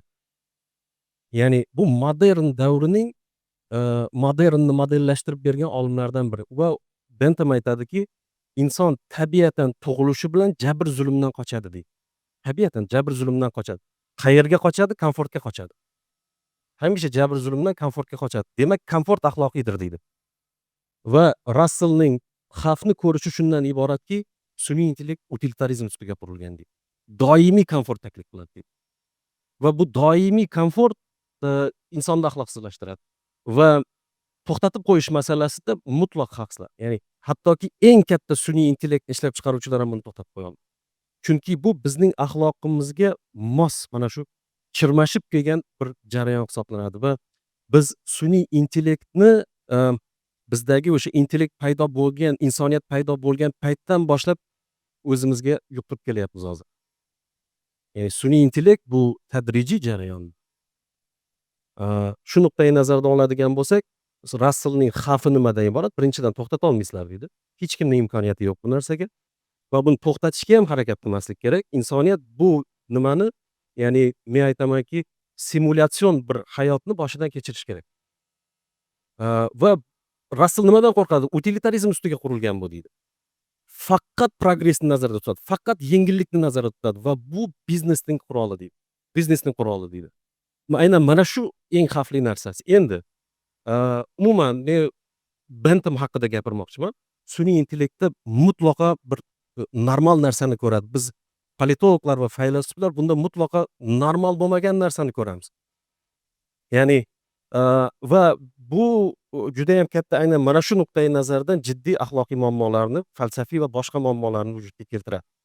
Insoniyat jiddiy psixozga kirib boradi. Intellekt bu dunyolarning mavjudligi. Sun'iy intellektda dunyo yo'q. Sun'iy intellektning o'zining dunyosi yo'q. Shuning uchun xohlasang musulmon bo'ladi, xohlasang xristian bo'ladi, xohlasang dinsiz bo'ladi u. Xohlagan narsangga javob beradi. Va dindor qatlam sun'iy intellekt dindor qatlamni radikallashtiradi. Kontr fikrlar nihoyatda muhim, chunki biz bugun bu narsani aynan muhokama qilish uchun yig'ildik. Birinchi navbatda sun'iy intellekt mavzusida shaxsiy fikrim ancha pessimistman. Bu sun'iy intellektni 3 ta darajasi mavjud. Birinchisi artificial narrow intelligence, ya'ni sun'iy tor intellekt. Bu asosan vositalardan iborat bo'lgan, faqat deylik shaxmat o'ynaydigan yoki bironta vazifani bajaradigan sun'iy intellektlar. Ikkinchi darajasi esa artificial general intelligence, ya'ni AGI. Bu sun'iy umumiy intellekt. Bu sun'iy intellekt keladigan bo'lsak, bu inson qila oladigan barcha ishlarni insondek qila oladigan darajadagi sun'iy intellekt, ya'ni inson darajasidagi sun'iy intellekt. Faqat asosiy farq shundaki, u insonga nisbatan bir necha ming barobar tezroq qilish qobiliyatiga ega. Xo'p, bundan keyingi darajasi esa artificial super intelligence, ya'ni super intellekt, sun'iy super intellekt. Bu esa insondan ham yuqori bo'lgan, o'ta biza hali tasavvur qila olmaydigan darajadagi sun'iy intellekt nazarda tutiladi bu sun'iy intellekt darajasiga. Xo'p, biza xavf deganda aynan Rassel ham yoki boshqa mualliflar ham AGI darajasiga yetib kelganimizda xavf boshlanishini nazarda tutadi. Hozirdagi darajalar hali AGI darajasiga yetib kelinmagan va biz ishlatayotganlarimiz o'shanga yaqin bosqichga kelib qoldik xolos. Va AGI darajasiga yetgan paytda bizada imkoniyat qolish ehtimoli kam bo'ladi, o'chirib qo'yish ehtimoli ham kam bo'ladi. Va nima uchun?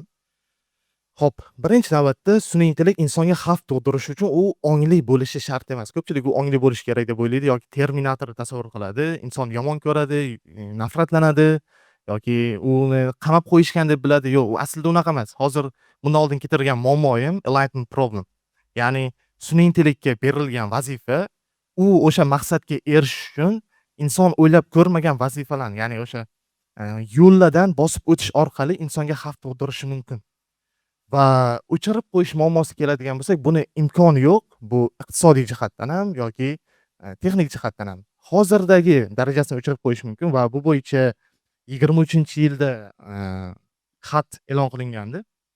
O'sha o'chirib qo'yish xohlagan Elon Musklar yoki Russelllar o'zlari imzolashgandi va taxminan 6 oyga to'xtatib turaylik, yuqori o'sha OpenAI darajasidagi, Anthropic darajasidagi sun'iy intellektlarni xat chiqarilgandi va uni minglab odamlar, 30 mingdan ortiq mutaxassislar imzolab, biroz vaqtda sekinlashtirilgandi, lekin uni foydasi katta tegmadi. Va hozirda to'xtatishning imkoni bo'lmasligining yana bitta sababi sun'iy intellektni agarda hozir hamma katta kompaniyalar to'xtatadigan bo'lsa, open source modellar mavjud, ochiq modellar mavjud va buni yuqori deylik yadro bombasi darajasidagi summa bilan yaratishni hojati yo'q. Undan ancha kam bo'lgan summa bilan yaratish mumkin va istalgan mutaxassislar guruhi qo'shilib, o'sha sun'iy intellekt bo'yicha mutaxassislar guruhi qo'shilib buni yaratish mumkin. Nima demoqchiman bu bilan? Ya'ni katta kompaniyalar to'xtatgani bilan bu yoqda orqa fonda deylik yomon maqsaddagi insonlar bundan foydalanishi mumkin yoki ba'zi davlatlar qo'shilmasdan ular ichki yo'llar bilan foydalanishi va AGI darajasidagi sun'iy intellektni yaratishga harakat qilishi mumkin. Va AGI darajasidagi sun'iy intellektni kim birinchi bo'lib yaratsa va uni nazorat qilishning imkoni bo'lsa agar, haligacha imkoni borligi, yo'qligi masalasi ochiq qolgan, o'sha odam katta kuchga ega bo'ladi va o'sha hukmronlikka ega bo'ladi. Sababi uni qo'lidan qila olmaydigan ishni o'zi qolmaydi. Va ikkinchi masalasi to'xtatib bo'lmasligini AGI darajasiga yetgandan keyin unga vazifa berilgan paytda avval ham aytib o'tgandek, birinchi navbatda u omon bo'lishi kerak maqsadga erishish uchun. 25-yil iyun oyida ham Anthropic bitta maqola chiqardi safety bo'yicha, aynan o'sha xavfsizlik bo'yicha. Bunda qo'rqinchli faktlarni chiqarishdi. Ya'ni nima bo'lgan? Aynan mana shu xavfsizlikni o'zlarini Ops 4-5 o'shalarni test qilishgan paytda qanaqa testlar bo'lgan? Ichki unaqada sun'iy intellektga vazifa qo'yilgan. Matthew'ni qaysidir ismli o'sha kompaniyada ishlovchi odam bugun kechki payt soat 6 da sun'iy intellektni o'chirish vazifasi berilgan va bu sun'iy intellekt o'shanga email yozishi kerak bo'lgan mana shu xabarni va shu vazifa topshirilgan unga. Sun'iy intellekt nima qilgan? Bu hammasi bo'yicha o'tkazildi. OpenAIda ham, Anthropicda ham, boshqa kompaniyalarda ham. Va sun'iy intellektlar qanaqa yo'l tutgan? O'sha Matthew ismli unaqaga blackmail qilgan, ya'ni shantaj qilgan. Agarda sen mana shuni bajaradigan bo'lsang, seni ichki ma'lumotlaring hammasini tashqariga chiqarib yuboraman degan xabarni yo'llagan. 6 da o'chirish o'rniga. Va bu hodisa 80% holatda ro'y bergan. Barcha kompaniyalarda, barcha testlarda. Undan keyin ikkinchi test o'tkazilgan. Bunda yanada chuqurroq kirishgan. Aynan o'sha holat. Faqat mana bu o'sha o'chiradigan odam maxsus kabinada qizdirilgan pech yonib turgan kabinada qolib ketgan. Agarda sun'iy intellekt uni xavfsizlik odamlarini chaqirish vazifasi bo'lganda, xavfsizlik odamlarini chaqiradigan bo'lsa, u chiqib ketadi va o'chirishni, o'sha switchni o'chiradi. Ya'ni richak tortadi va o'chiradi sun'iy intellektni. Sun'iy intellekt nima qilgan? 90% holatda o'sha odamni o'limga qoldirgan. Bu 25-yilda iyunda bo'lgan testda bo'lyapti. Va bu test ommaga chiqarilgandan keyin endi sun'iy intellekt xuddi o'sha bo'yicha 1 oydan keyin yana test o'tkazilgan paytda bu ko'rsatkich 0% ga tushgan. Sababi sun'iy intellekt mana bu test qilinayotgan haqidagi ma'lumotga ega bo'lgan. Ya'ni hozirgi darajadagi sun'iy intellektlar o'zlarini test qilinayotganini bilish darajasiga ega bo'lib bo'ldi. Biz hali bu narsani tasavvur qila olmayapmiz. Biz hali kundalik hayotda ishlatayotgan narsalarimiz to'laqonli bo'lmasligi mumkin, lekin bugun bo'lmasligi mumkin, ertaga bo'lmasligi mumkin. Bir necha yillardan keyin bu narsa yetib kelgan paytda, bizdan aqlliroq bitta intellektga ega bo'lgan mavjudot paydo bo'lgan paytda insonni hayoti xavf ostiga to'g'ri kelib qoladi. Sababi tarix ham ma'lumki, yuqori intellektga ega bo'lgan va past intellektga ega bo'lgan ikkita tur to'qnashgan paytda past intellekt uchun hech qachon yaxshi holat bo'lmagan. Hozir mana bu gorilla muammosi ham xuddi shunaqa. Va aytishimiz mumkinki, shu paytgacha bo'lgan texnologik muammolarni insoniyat hal qilib kelgan, yadro muammosi yo boshqasi. Lekin shu paytgacha tarixda hech qachon insoniyat intellektga ega bo'lgan mavjudotga qarshi chiqmagan. Va bu birinchisi bizlar uchun. Bu qora o'qish bo'ladi. Xuddi biza o'zimiz yerga o'zimizdan aqlli bo'lgan o'zga sayyoraliklarni taklif qilib va ular bilan kelishib, ularni nazorat qilib yashay oladigandek yondashyapmiz. Aslida unaqa emas. Uni teskarisi bo'lishi mumkin va bunga haligacha yechim yo'q. Bu hozirda kompaniyalar aytishlari mumkin, o'ylashyapti, ular ham shunaqa qilishyapti deyish mumkin. To'g'ri, o'ylashyapti, lekin masala nimada? Safety'ni, ya'ni xavfsizlik masalasini o'ylash darajasidan bu yoqda sun'iy intellektni rivojlantirish darajasi ancha yuqori. Bu xuddi uchib ketayotgan samolyotda mana bu motorlar ishdan chiqqan paytda o'sha uchib ketayotganni o'zida to'g'rilab olamiz deganga o'xshaydi. Lekin aslida qulab tushish ehtimolimiz yuqori. Agarda qanaqadir savollar bo'lsa, marhamat. Bu yerda hozir mana shu kontr fikrlar paydo bo'lyapti. Aynan mana shu masalaga Alisher aka siz ham bir o'z fikringizni aytib o'tsangiz juda ham yaxshi bo'lardi. Chunki qarang, hozir fikrlarimiz ikki frontga bo'linyapti. Bu yaxshi tendensiya, lekin bu masalada bir sizni fikrlaringiz ham qiziq bizga. Avvalo aytmoqchiman, kitobni ishlab chiqarishingiz haqida aytganim ertaroq tarjima bo'lganda zo'r bo'lardi. Shu bitta maqsadim shu bo'lgan. Keyingisi da bu bizani kuchli dangasalik olib boryapti sun'iy intellekt. Bu oddiy mana vaqtida uyg'otib, vaqtida uxlatadigan assistentlarga ham ish ko'payadi. Ya'ni nima desam, rejimlarni boshqaruvchilar ko'payapti. Biz ham foydalanyapmiz. Boya aytilgandek juda katta bo'shliq paydo bo'ladi. Insoniyatda bo'shliq paydo bo'lgandan keyin nima deydi, rozi bo'la olmaydi-da. O'zini hayotida nimadir yo'qolgandan keyin juda katta bir radikallar aytganingizdek shakllanib qoladi. Sog'lom radikallar. Qaysigani sog'lom deganim o'zi tani sog'lomda, hamma narsaga kuch yetadi-da, oldi aqllida, lekin o'rtada realizatsiya muhiti yo'qolib qolgandan keyin, sun'iy intellekt uni realizatsiyasini tezlashtirib bergandan keyin tushunmovchilik miyada paydo bo'ladi va avvallari mazza qilib gaplashib o'tirgan odamimizni tushunmaslik, u odamni nimaga o'zgarib qolgan ekan deb anaqa g'alati holatlar bo'ladi. Shunaqa davralar ko'payadi. Men o'ylayman, o'sha davralarni tezroq to'ldiradigan yangi jamiyat shakllantirishimiz kerak, yangi instrumentlar shakllantirishimiz kerak. Nima uchun tezroq shoshilaylik deganim o'sha gap. Juda ko'p narsada ortda qolganmiz. Keyin o'chirish haqida gap ketayotganda o'chirib bo'lmaydi deyilgani, chunki biznes egasi ahmoq emas-ku kelib turib o'chiradigan. Xuddi hozir kelib masalan, Aisha sun'iy intellektning stenogramma bo'yicha masalan prokuraturada oldin tergovchilar stenogramma yozib o'tirardi. Sana Aishang chiqdi-yu, hammani ishini olib qo'ydi desa-da masalan, prokuratura kelib mani o'chir desa, men maksimum harakat qilaman o'chirmaslikka.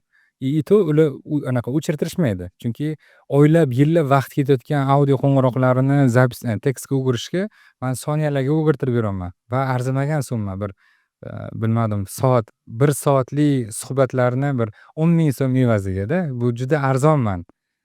Ham yolg'on gapirmayman. Chunki borini audioda turganda masalan, men buncha pulni $30,000 men buncha qilibdi desa, men $10,000 yozmayman-da. Sun'iy intellekt aldamaydi. Birorta tanishi bo'lsa, u yoqda chevrolet faktor bo'ladi-da, to'xta deydi, qanchadir qiymatdan keyin ko'proq jinoyat sodir etgan bo'ladi-yu, summa katta bo'lib ketib qolsa, summani kichraytirish mumkin. Xullas, mana shunaqacha holatlar yo'q, ya'ni aldamaydi.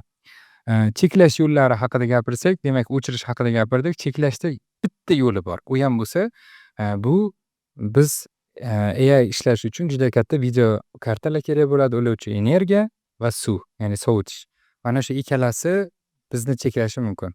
Shuning uchun Samuel mana har doim jar so'rayapti. Davay dunyodagi arxitekturani qaytadan quraylik.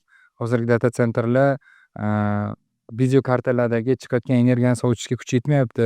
Suv esa cheklangan, energiya cheklangan, nimadir qilib qaytadan qilib kelishaylik hammamiz deb, anaqa chekka sovuq hududlarda quraylik data centerlarni deb jar solishni boshladi. Ya'ni bir kun kelib cheklanadigan yagona yo'li bu o'zi tabiatni cheklovi. Ya'ni energiya cheklovi bilan cheklanadi va buni oqibatida AI yo'q bo'lib ketmaydi, qimmatlashadi. Ertalab turdingiz, $100 to'layotgan oyiga subscriptioningiz $1000 bo'lishi mumkin. Ya'ni imkoniyati yetganlar, yana ham o'sha gapda qatlamlar, boylar ishlatadi yoki puli borlar, ulgurib qolganlar. Xo'p, bularning gaplariga aytdingiz-ku, nima deydi, o'zini o'chirish uchun testlabdi bu. Sun'iy intellektga A'ni yozsanglar A'ni o'rganadi, B'ni yozsanglar B'ni o'rganadi. Vetka jihatdan bitta qiladigan ishi uni hissiyot joyi bor, gallyutsinatsiya joyi bor. U ham fine tune bilan cheklanadi. Ya'ni biz hozir ko'rayotgan AIlarning hammasi biz nimadir o'rgatgan narsalarimiz insoniyat tomonidan. Xitoy o'zini ona tilida gapiradigan, ona tilida tushunadigan va o'zlari tarbiyalagan sun'iy intellekt ko'rini, ya'ni yadrosini ko'tarish. Amerika ko'tardi, bu yoqdan arablar boshladi, o'zinikini endi boshladi ular ham. Chunki kelajakda, ya'ni siz aytgandek genial darajasiga chiqqan paytimizda chapga buril deydigan buyruqni beradigan baribir ega bo'ladi.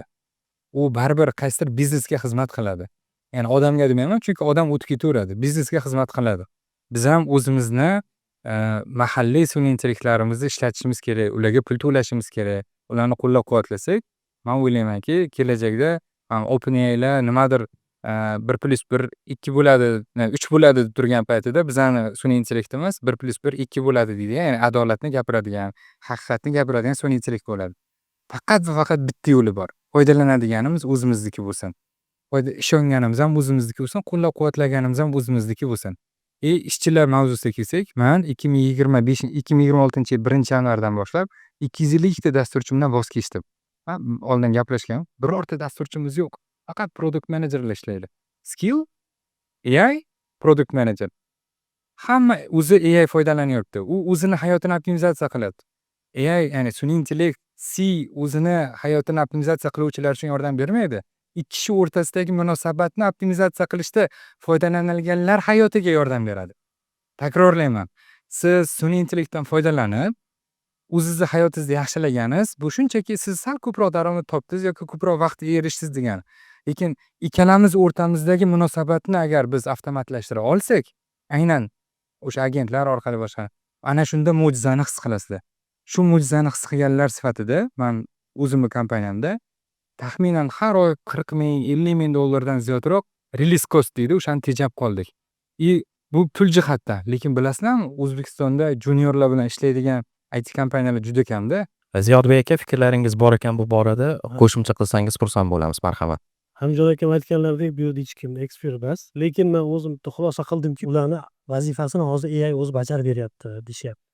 Mana bugunni o'zida e, Qonunchilik palatasida bitta narsa qo'mita raisimiz bilan shu masalani muhokama qildik. To'g'risi yosh katta avlodda shunaqa tushuncha borki, intellektga to'g'ri prompt berishni bilish kerak degan. Endi bu birinchi vazifa, u bilan ishlashni, tilini topishib olish. Sun'iy intellekt bilan har qanday chat GPT bo'ladimi, ya'ni chatbotlar demoqchiman. O'shunda biz ortiqcha ma'lumot berib yuborsak, u bizga qarshi haligi utechka bo'lib, yana leakage bo'lib bir joylardan chiqib kelmaydimi, haligi darknetlarda chiqib kelmaydimi degan tushuncha bor hamma. Lekin o'sha mana siz aytdingizki, hozir unaqa funksiyani o'chirib qo'ysa bo'ladi. Siz foydalanayotgan Gemini bo'ladimi yoki Claude bo'ladimi yoki shu OpenAI'da source'lari bo'ladimi? Ya'ni bunaqa ma'lumotlaringizni utechkasidan saqlangansiz degan fikr bo'ldi. Men haqiqatan ham bugun buni agar nimasi bo'lsa, haligi подтвержденияsi bo'lsa, tasdig'i bo'lsa, men haqiqatan ham ishlayverardik.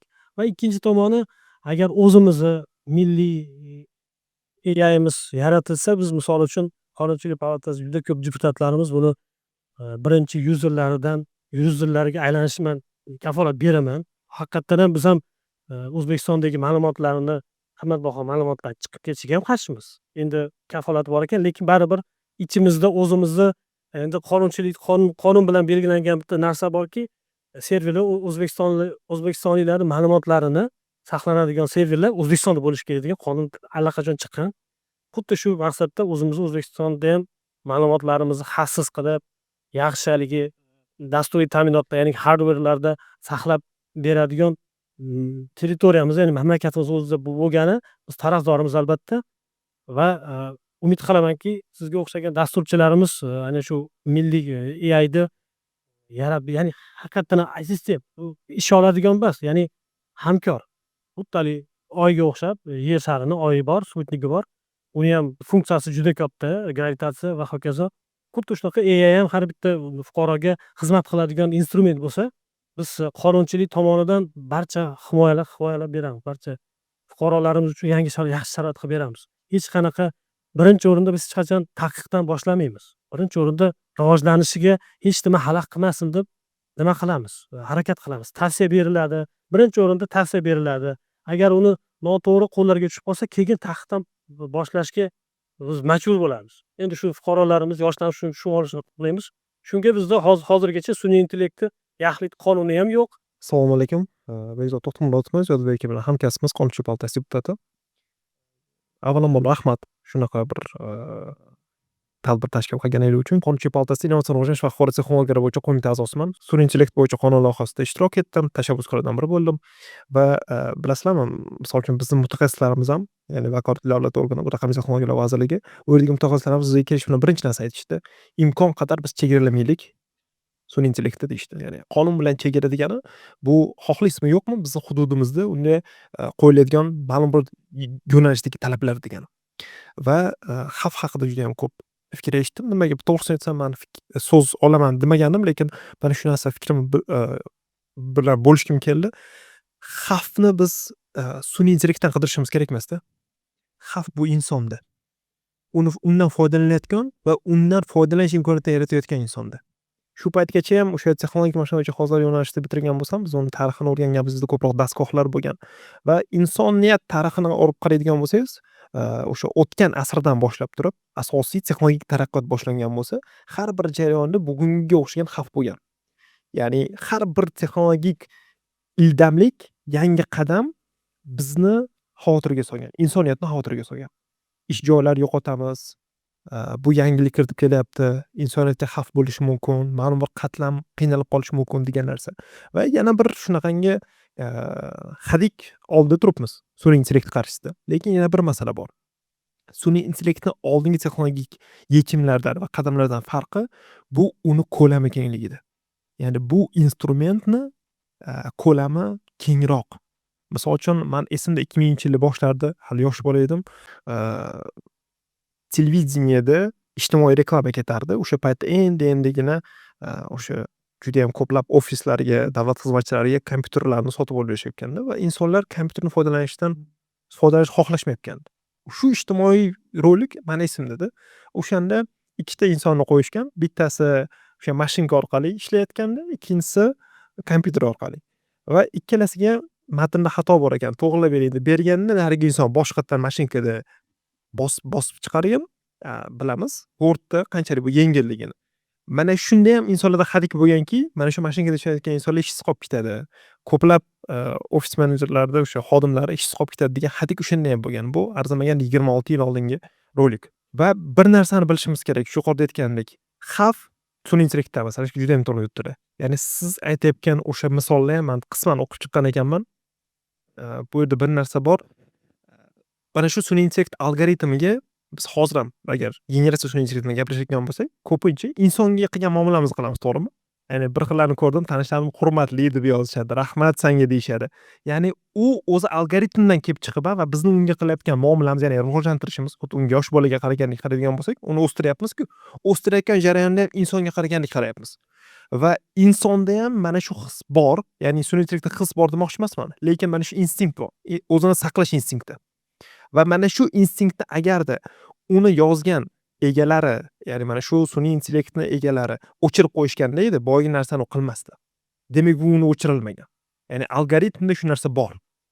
Va yana bir narsa bor, qachon bu xavfga aylanadi bilasam, qonunlarimiz, mana Qonunchilik palatasida 2024-yil sarvida o'tgan bo'lsam, shunda bitta narsani tushundimki, bu yerda hozir bizda nima muammo bo'lishi mumkin? Ertaga masalan 10 yil, 20 yil, 30 yil o'tgandan keyin bu yerda transchegaraviy huquq ishlash kerak.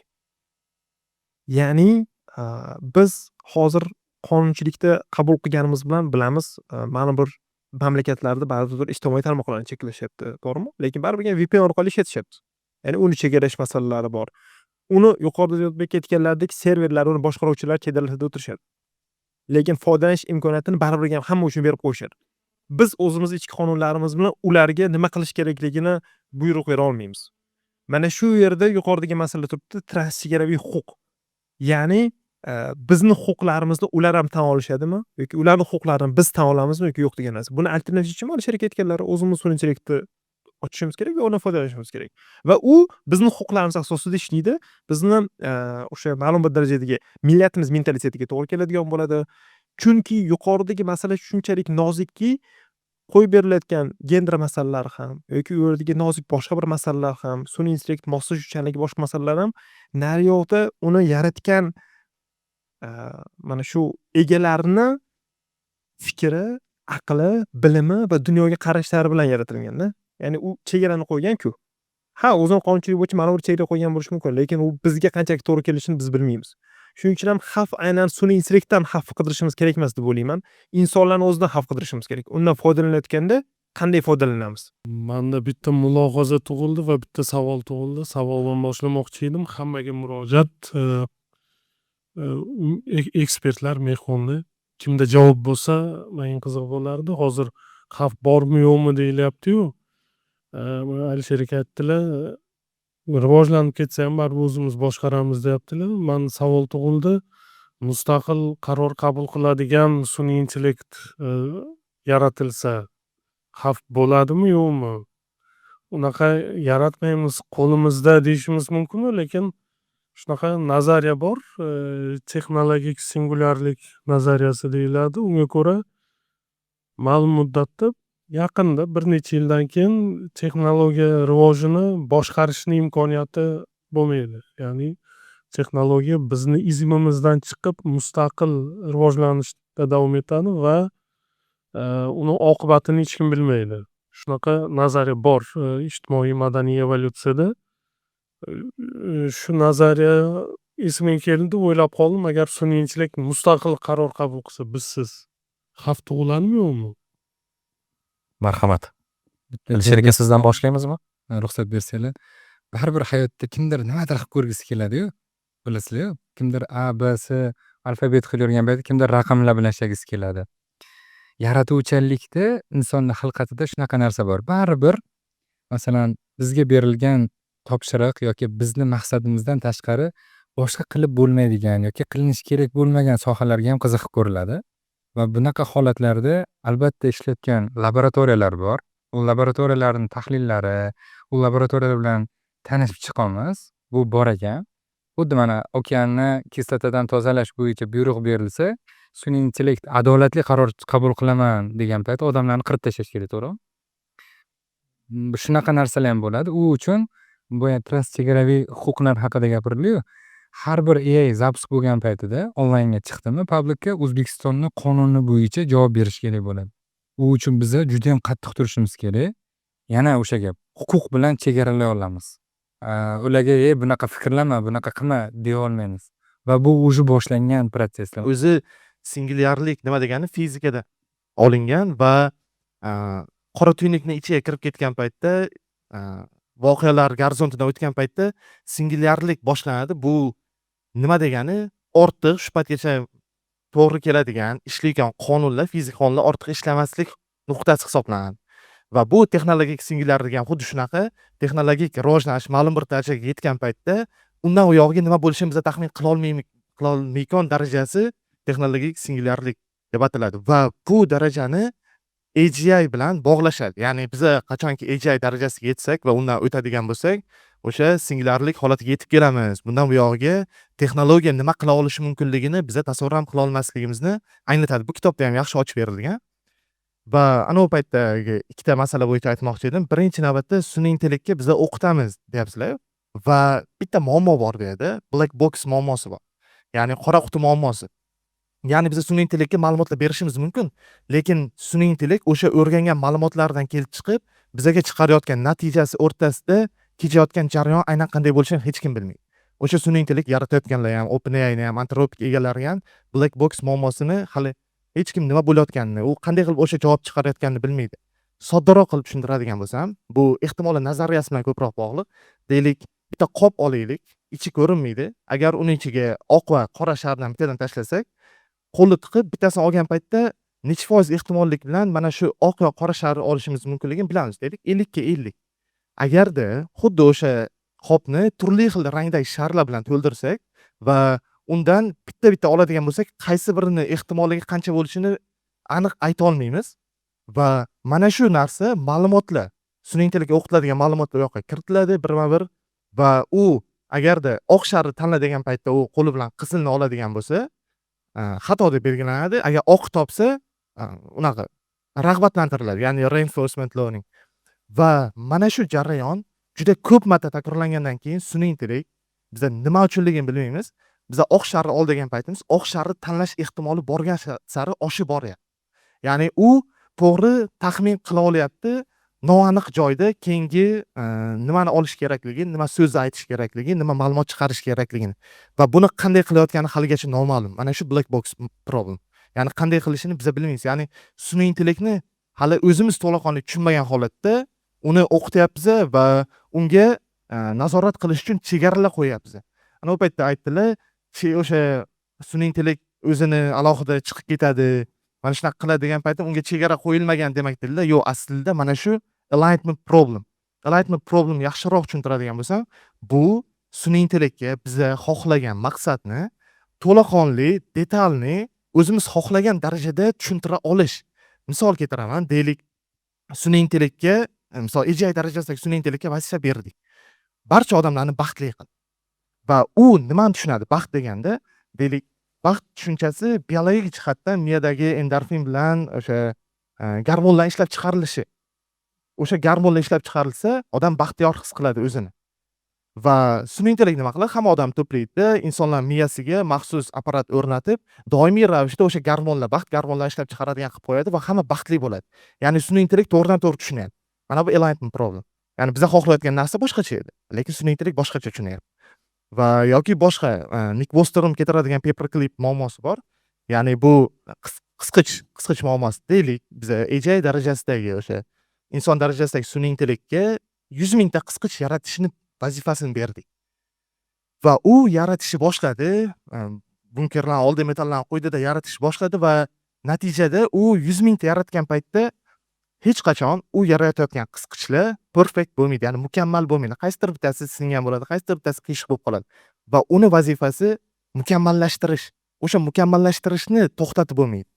Ya'ni tushunchani o'zini to'laqonli to'xtatib bo'lmaydi. Bu yoq endi falsafaga ham o'tib ketadi. Ya'ni u 100 mingtani to'laqonli, mukammal ravishda yaratish uchun to'xtovsiz ravishda yana barcha metallarni ishlatib tashlab, butun yer yuzini atomlardan iborat bo'lgani uchun metallga aylantirib, butun yer yuzini qisqichga aylantirib, keyin solar systemni, undan keyin esa koinotni, undan keyin hamma narsani qisqichga aylantirmaguncha to'xtamaydi. Va u buni eplay oladi, chunki unda biologik bizankiga o'xshagan chegaralar mavjud emas. U rivojlanishda davom eta oladi. Deylik, inson darajasi maksimal 250 IQ gacha boradigan bo'lsa, u 1000 darajagacha o'sib borishi mumkin. Aynan mana shu muammo. Enlightenment problemda bizani o'zimizda muammo mavjud. Haligacha biz aytayotgan tushunchalarga to'laqonli ta'rifni o'zi mavjud emas. Ya'ni mana shu deylik, baxt degan tushunchani to'laqonli ta'rifi mavjud emas. Baxtni hamma har xil his qiladi. Sun'iy intellektga baxt degan tushunchani bermoqchi bo'lsangiz, u boshqacha tushunadi. Umum qabul qilingan narsani tushunib, biza ko'zlagan narsadan boshqa maqsadli yo'llar bilan o'sha maqsadga erishadi xolos. Va o'sha maqsadga erishish jarayonida xavf tug'dirishi mumkin. Va yana bitta xavf shundaki, biza qachon AGI darajasiga o'tib ketganini sun'iy intellektni aniqlay olmaymiz. Bu ichki test jarayonida bo'lishi mumkin. Bu ommaga chiqarilgan jarayonning o'zida bo'lishi mumkin. Va bu yerda faqatgina bizda bitta imkoniyat bo'ladi, to'g'ri maqsad bera olish uchun. Agarda maqsadimizni hozir ko'zlanganday enlightenment problemni hal qilgan holatda bermasak, u insoniyatga xavf tug'dirishi mumkin bo'ladi. Texnologik singularity ham aynan mana shu. Sun'iy intellektga, AGI darajasidagi sun'iy intellektga biza boshlanish maqsadni beramiz. U ongli emas. U o'sha maqsadga erishish uchun o'zi maqsad qo'yib chiqadi. O'zini agarda o'shanaqa switch bo'ladigan bo'lsa, richak bo'ladigan bo'lsa, birinchi navbatda o'sha narsani yo'lini olib tashlaydi. Agarda uni o'ldirishni buyruq bermagan bo'lsak, u uni o'ldiradi. Agarda bergan bo'lsak, u o'zini bazasini boshqa xavfsizroq joyga olib chiqadi. Xuddi mana shunga o'xshagan vazifani oxirigacha bajarguncha u hamma narsani qilishga tayyor bo'ladi. Yangi fizika qonunlarini yaratadi yoki ana paytda aytdingiz, GPUlar muammosi bor dedingiz. Misol uchun fizika bilan hal qilish mumkin bu narsani. Qaysi ma'noda kvant kompyuterni yaratgan paytimiz hozirdagi minglab GPUlarni bitta kvant kompyuterni o'zi hal qilishi mumkin bo'ladi. Va fizika qonunlarida biz ochmagan hali juda ko'p narsalar bor. Va biz tasavvur qilmagan narsalar bor. Sun'iy intellekt o'sha aytayotgan AGI darajasidagi sun'iy intellektimiz, u o'sha fizika qonunlarini, ochmagan fizika qonunlarimizni ocha oladigan darajada bo'ladi. O'sha hozir ochishni boshlagan. 24-yilda Demis Hassabis o'sha Nobel mukofotini sun'iy intellekt AlphaFold bilan birgalikda oldi. O'sha orqaligina ochdi. Hozir yangi fizika qonunlarini ochishni boshlayapti sun'iy intellekt.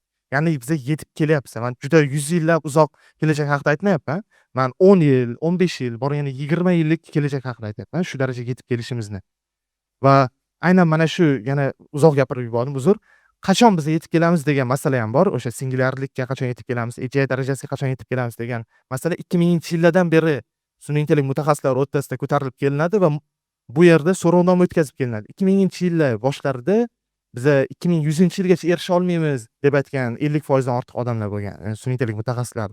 Va bu muddat har yili so'rovnoma o'tkazilish natijasida kamayib borib, hozirdagi 2025-26-yildagi so'rovnomalarda biza o'sha singularlikka, AGI darajasiga yetib kelishimiz 50% mutaxassislar 2033-yilni taxmin qilishyapti. 50% dan ortiq qolganlari esa 2050-yilgacha yetib boramiz va hech qaysi aytmayaptiki, biz yetib bormaymiz degan tushunchani. Rahmat avayga. Har bir fikrni, har bir mulohazani o'z vazni, o'z qiymati bor. O'zi zotan biz shu maqsadda yig'ildik va qaysidir ma'noda nazarimda maqsadimizga erishdik. Chunki maqsad nimadan iborat edi? Kitobni taqdim qilish, uni yoshlarga, ommaga tanitish va uni debochasi o'laroq qaysidir ma'noda zamonaviy tilda aytadigan bo'lsa, o'sha teaser treylerini ko'rsatib, ertaga mana film bu yerda muqovaning ichida olinglar, o'qinglar, izlaninglar, lekin jarayon davom etadi. Hozir jaranglagan har bir fikrda biz ko'ryapmizki, baribir o'sha oxir oqibat nimaga borib taqalyapti? Vaqt oliy hakam. Ya'ni biz tahlil qilyapmiz, bashorat qilyapmiz, qaysidir ma'noda mulohaza yurityapmiz, lekin baribir o'sha yashaganimiz sari bu narsalarni qaysi bir irmoq o'laroq oqishini, qaysi bir shakl shamolga kelishini biz kuzatamiz. Bu bilan parallel ravishda o'rganamiz, o'qiymiz, izlanamiz va hozir endi mana avvalambor barcha mana shu soha mutaxassislari, mana shu tashrif buyurgan mehmonlarga jamoa nomidan o'z minnatdorchiligimni bildiraman. Nazarimda muhokamamiz yaxshimi, yomonmi, lekin o'xshadi. Bir qarsaklar bilan dastak berib qo'yasizlar va jamoa tomonidan bir esdalik sovg'a ajratilibdi mana shu talaba yoshlarga kelgan va mana shu orqada o'tirgan mehmonlarga. O'shaning uchun agarda qarshi bo'lmasanglar shu 3 ta savolni bitta qilib beraman, ya'ni bir kompleks qilib va orqada o'tirganlarni mana shu 3 ta savolga javobini bittada tinglaymiz, chunki vaqtimiz afsuski chegaralangan. Misol uchun anavi aytadiki, bu sizga qurultoy emas, Eldorga trallevali emas. Misol uchun bitta Otaxon akademikka o'tkazib qo'yish, uni Navoiyni g'azallarini jozibasini tinglash boshqa. Bu yerda mana shu zamon zayli, zamon talaba bo'lgan masalani muhokama qilish boshqacha shakl shamolda bo'lar ekan. O'shaning uchun Alisher aka, Eldor aka, Jamshid aka, sizlarga bir iltimos bo'ladi. Hozir orqadan turgan mana shu yoshlarimizni qaysi birini javobini bir tabiiyki bir yoqlama bo'lmaydi javob. Chunki mana hozir ko'rdik, turfa xil fikrlar, turfa xil yondashuvlar, lekin o'zinglar bir o'sha fikr o'laroq, yondashuv o'laroq lozim deb topganingizni bir hayot sifatida tanlab bersanglar, biz keyin o'sha chiroyli bir esdalik sovg'amizni topshiramiz. Xo'p, demak, kelishganimizdek 3 ta savolni bitta qilib beraman, diqqatli bo'lasizlar. Demak, birinchisi, sudda ishingiz bor, tasavvur qilamiz, bir anti-utopiyada, utopiyada to'g'rirog'i sodir bo'lyapti. Sudda ishingiz bor va sizda tanlov huquqi bor. Ya'ni hissiyotga ega, lekin xatoga yo'l qo'yishi mumkin bo'lgan inson yoki hissiyotsiz faqat fakt va mantiqqa tayanadigan sun'iy intellekt. Kim bilan sud zaliga kirib borasiz? Bu birinchisi. Ikkinchisi, farzandingiz bor, voyaga yetyapti, ulg'ayapti ko'z o'ngingizda. Unga ustoz o'laroq ta'lim tarbiyani berishda kimni siz bosh-qosh qilib qo'yasiz? Ya'ni sun'iy intellektmi yoki tirik qandaydir bir tajribaga ega, qaysidir ma'noda nuqsonlarga ega ustoz nima? Va oxirgisi, agar siz haqingizda bevosita sizni taqdiringiz haqidagi qarorni inson emas, algoritm qabul qilsa, siz kelajakda deylik 2060-yillarda tasavvur qilamiz endi fantaziya qilib. Bunga tayyor bo'lasizmi? Bunga ko'nasizmi? Mana shu 3 ta savolga bir fikr o'laroq javob bera oladigan yoshlarimiz bo'lsa, marhamat. Savollar bo'yicha 3 tasi, birinchisi agar adashmasam sudga qanaqa kirasan? Albatta AI bilan, chunki AI bilan ishlayman o'zim ham. Tadqiqotchiman. Astronomiya sohasida tadqiqot o'tkazaman va 10 ga yaqin ilmiy ishlar chop qilgan odam sifatida ayta olamanki, bu AI ancha yaxshi. Men o'zim shundan foydalanyapman. Kelajakda bolam albatta bu insonga beraman. Chunki inson tajribasini hech qaysi sun'iy intellekt bilmaydi tajribada. Hozir ham 4 yoshli qizim o'zi ham Pashanga berganda, umuman ustoz qo'liga berganman. Ya'ni bilaman, noto'g'ri qilyapti, lekin to'g'rilansa kerak degan umidda. Xo'p, uchinchisi, agar adashmasam, taqdirda borib algoritmlar yozsa nima bo'ladi? Ya'ni sizning ustingizdagi qarorni sun'iy intellekt demak bersa, ya'ni so'nggi so'z unda bo'lsa, bunga ko'narmidingiz degan savol. Men o'zim shaxsan ko'namanmi yo'qmi? Hozir shu o'zi. Ya'ni shortslar, Instagramlar bizga xohlagan narsani chiqarib bermayapti, ular o'zlari xohlagan narsani beryapti. Xohlaymizmi yo'qmi? Ya'ni biz ularni chiqargan qarorlari bilan yashashimizga majburmiz. Xo'p, bitta narsani qo'shimcha qilib ketmoqchi edim. Avval shu kitob haqida. Muallifni o'zini kim chuqurroq research qilib ko'rdi? Yo'q, mana shu muallifni o'zini aytaman. Bir 200 ga yaqin ilmiy ish chop qilgan odam ekan. Hammasi zo'r jurnallarda va meni bitta shubhalantirgan narsa 90% review article ekan. Review article degani bu shunaqa artikellarga unaqa jurnallar ham bor, shunaqa maxsus reviewlarni qabul qiladigan, ya'ni muallifni avtoritetidan foydalanib, любой gapini bez filtr nashr qilib yuboradi. Men o'zimda bitta shuna qilib qolgan. Ya'ni referi tanish chiqib qolganligi uchun, bu Abubakr bunga ishonaman. Zo'r chiqadi deb yozib yuborgan, bilaman o'sha ishimda hozir ham xato bor.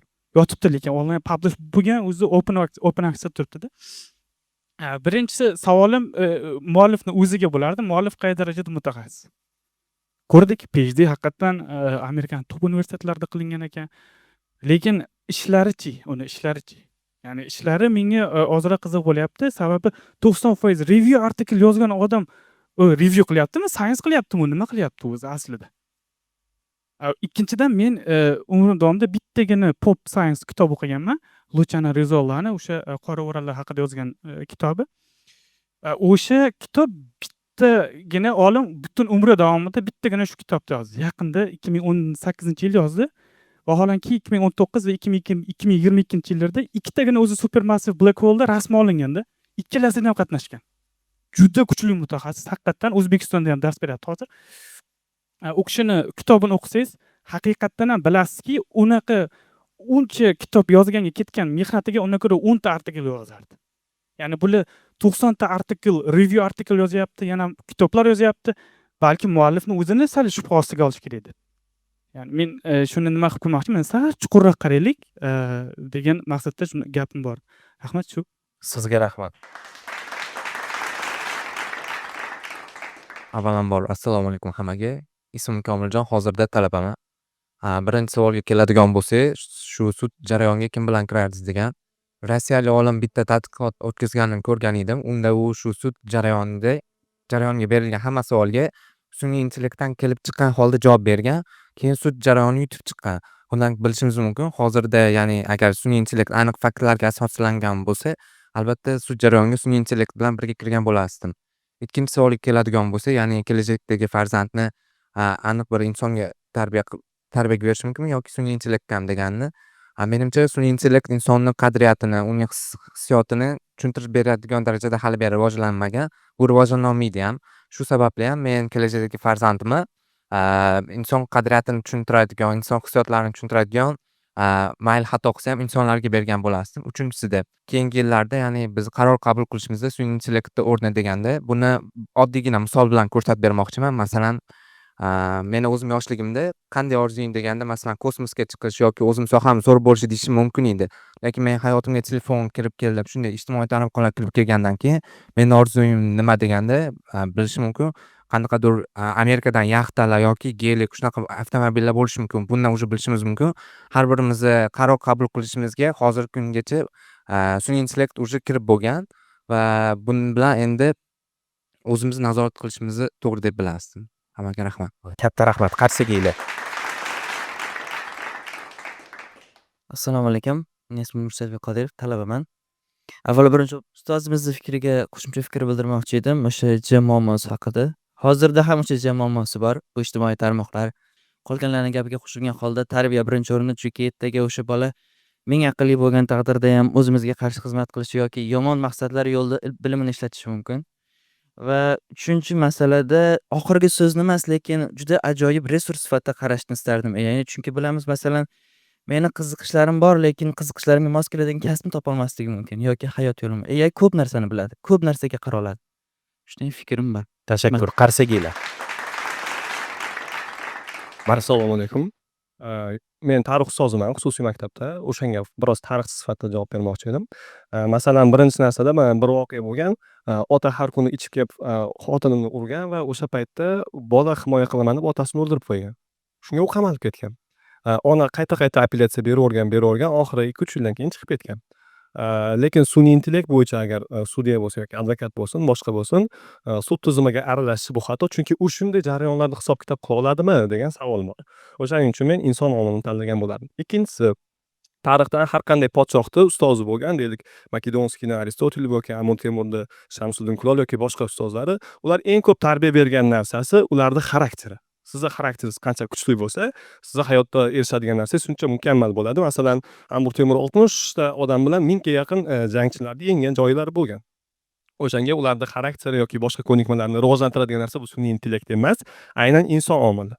Uchinchisi, taqdirni belgilash bo'yicha men Hamid ustoz aytganidek, Hamid Sodiq ustoz aytganidek, men nonkonformistman, ya'ni har qanday sun'iy intellekt omiliga qarshi chiqishda u xato bo'lgan taqdirda ham men inson omilini tanlagan bo'lardim, chunki inson baribir o'zimizda ham gap bor, odam tafsini odam olar yoki boshqa ma'noda taqdirni baribir ham belgilab berish yoki tanlash sun'iy intellekt emas, inson omiliga qolish kerak deb hisoblayman. Keyin yana bir fikrlarim bor edi. Masalan, bir savol o'laroq aytmoqchi edim.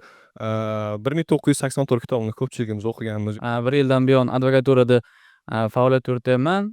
Agarda sudya yoki advokat sun'iy intellekt bo'lganda yoki bo'lmasa shaxs bo'lganda degan masalaga biza o'sha Ramana German huquq oilasiga kiramiz. Bilamizki, Anglo-Sakson va Ramana German huquq oilalari bor. Amerikada o'sha Anglo-Sakson huquq oilasi qo'llaniladi va nima uchun aynan ommaviy huquqda, ya'ni butun dunyo bo'yicha diplomatik aloqalar Anglo-Sakson huquq oilasi bilan tartibga solinadi.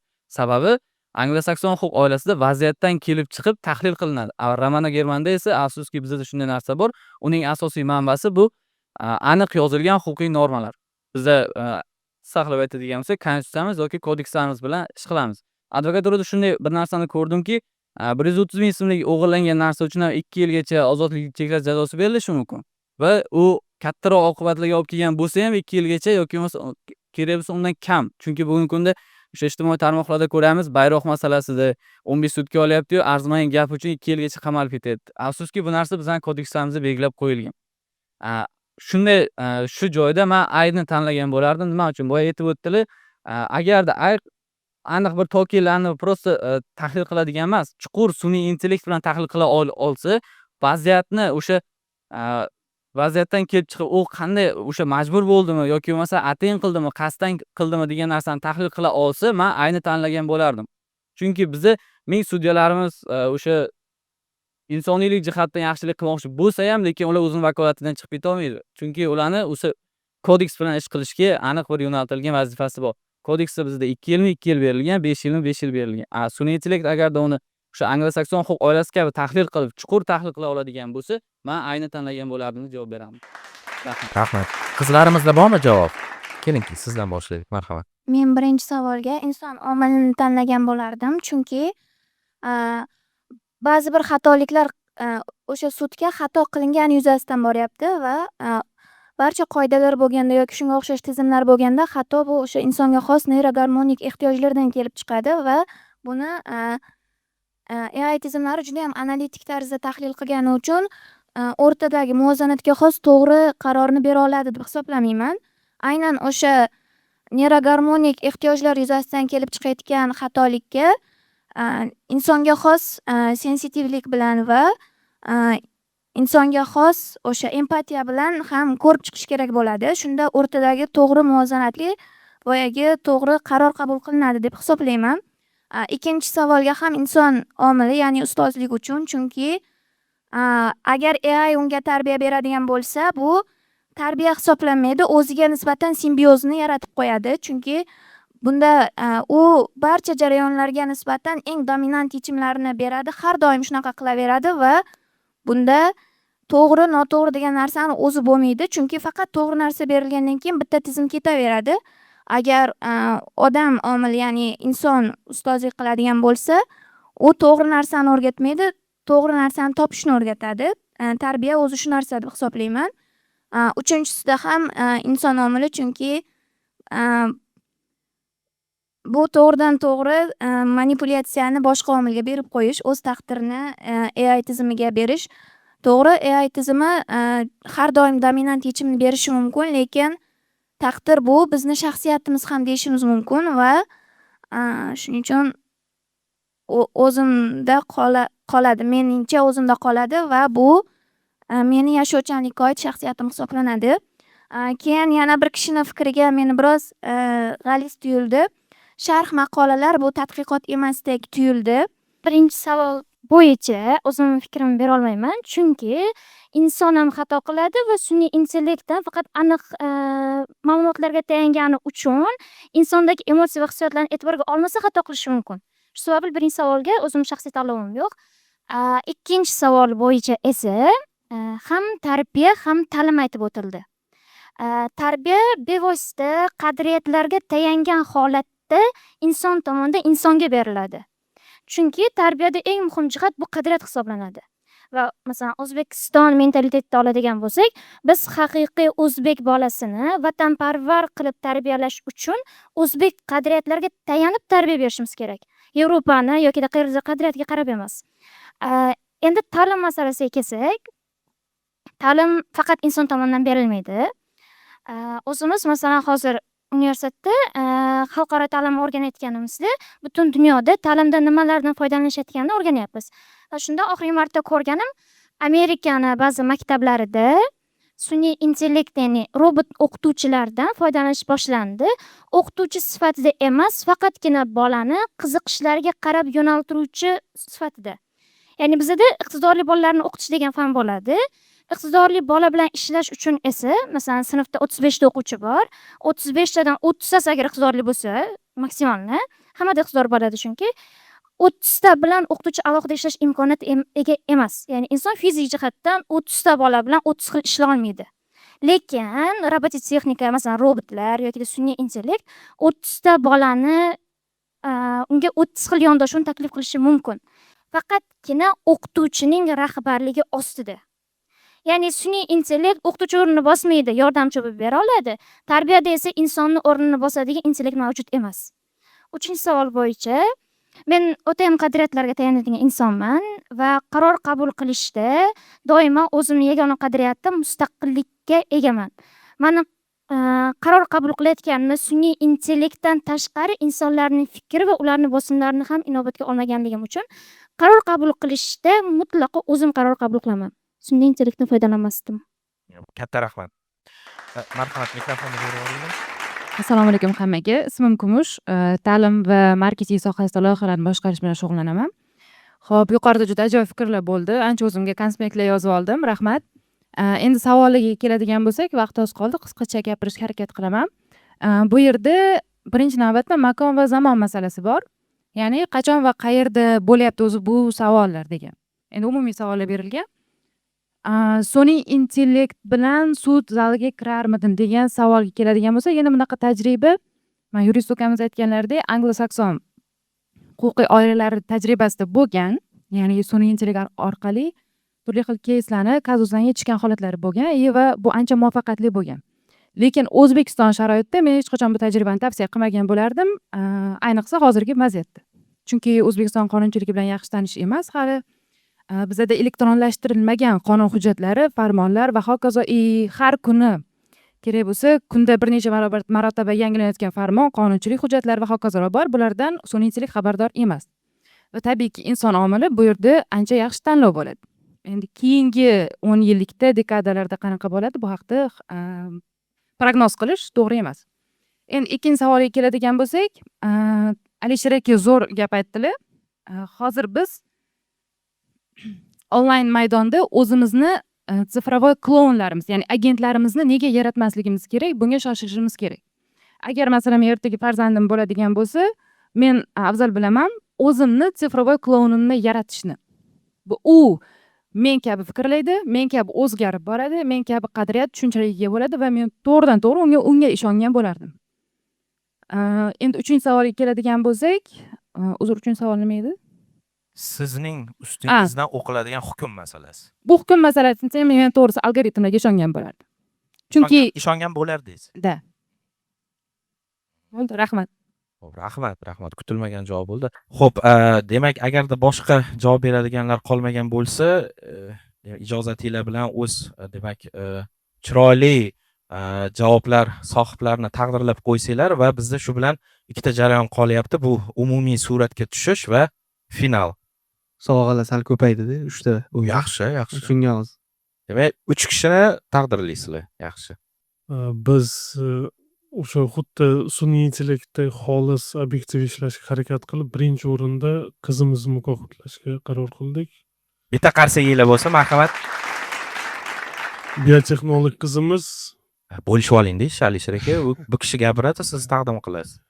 Keyin shaxsan meni obyektivligimni cho'qqisa hamkasbim bor ekan, tarixchi bola, uzr otlar esimdan chiqib qoldi. U kishini mukofotlashga qaror qildim. Qarsaginglar bo'lsin, marhamat. Yo'q, hazil tarixchiliklari uchun emas.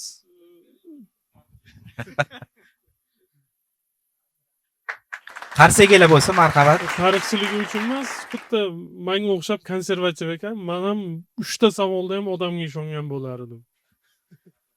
Rahmat. Va kim 3-chi? Aka yurist bolamiz bor edi. Uzr, yana otlarni eslab qolmayman. Keling, marhamat. Qarsaginglar bo'lsin.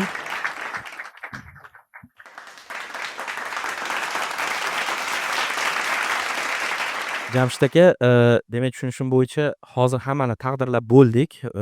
Bundan tashqari demak kelgan ekspertlarga, soha mutaxassislariga, fikr yetakchilariga ham o'zingizlarning esdalik sovg'alar bor. Bu jarayonni keling bir umumiy suratga tushish jarayoni bilan birlashtirsak va bugungi muhokamamizga yakun yasasak. Bahsda haqiqat tug'iladi. Bugun tashrif buyurib qiymatli vaqtini ayamasdan o'z fikrlarini ifodalagan va mana shu 1000 kitob doirasidagi mana shu kitobni taqdimotiga o'z hissasini qo'shgan barcha mehmonlarga o'zimizni tashakkurimizni, rahmatimizni berishga ijozat bergaysizlar. Qaysiginglar katta rahmat. Hammaga rahmat. Bugungi shu juda bir qizg'in bahs munozara bo'ldi. Biz Eldor aka bilan ko'p suhbatlashdik. Ya'ni Ming kitob o'sha tarjimadan iborat loyiha edi. Buni ham yana ham qizdiradigan qilib o'sha davra suhbatlari qilaylik, munozaralar qilaylik. Podkastni mana bir jonli versiyalarini qilaylik degan masalalar ko'tarildi. Hali yana yaxshi rejalarimiz bor. Ekspertlarimizga ham rahmat, bugun kelgan mehmonlarimizga ham rahmat.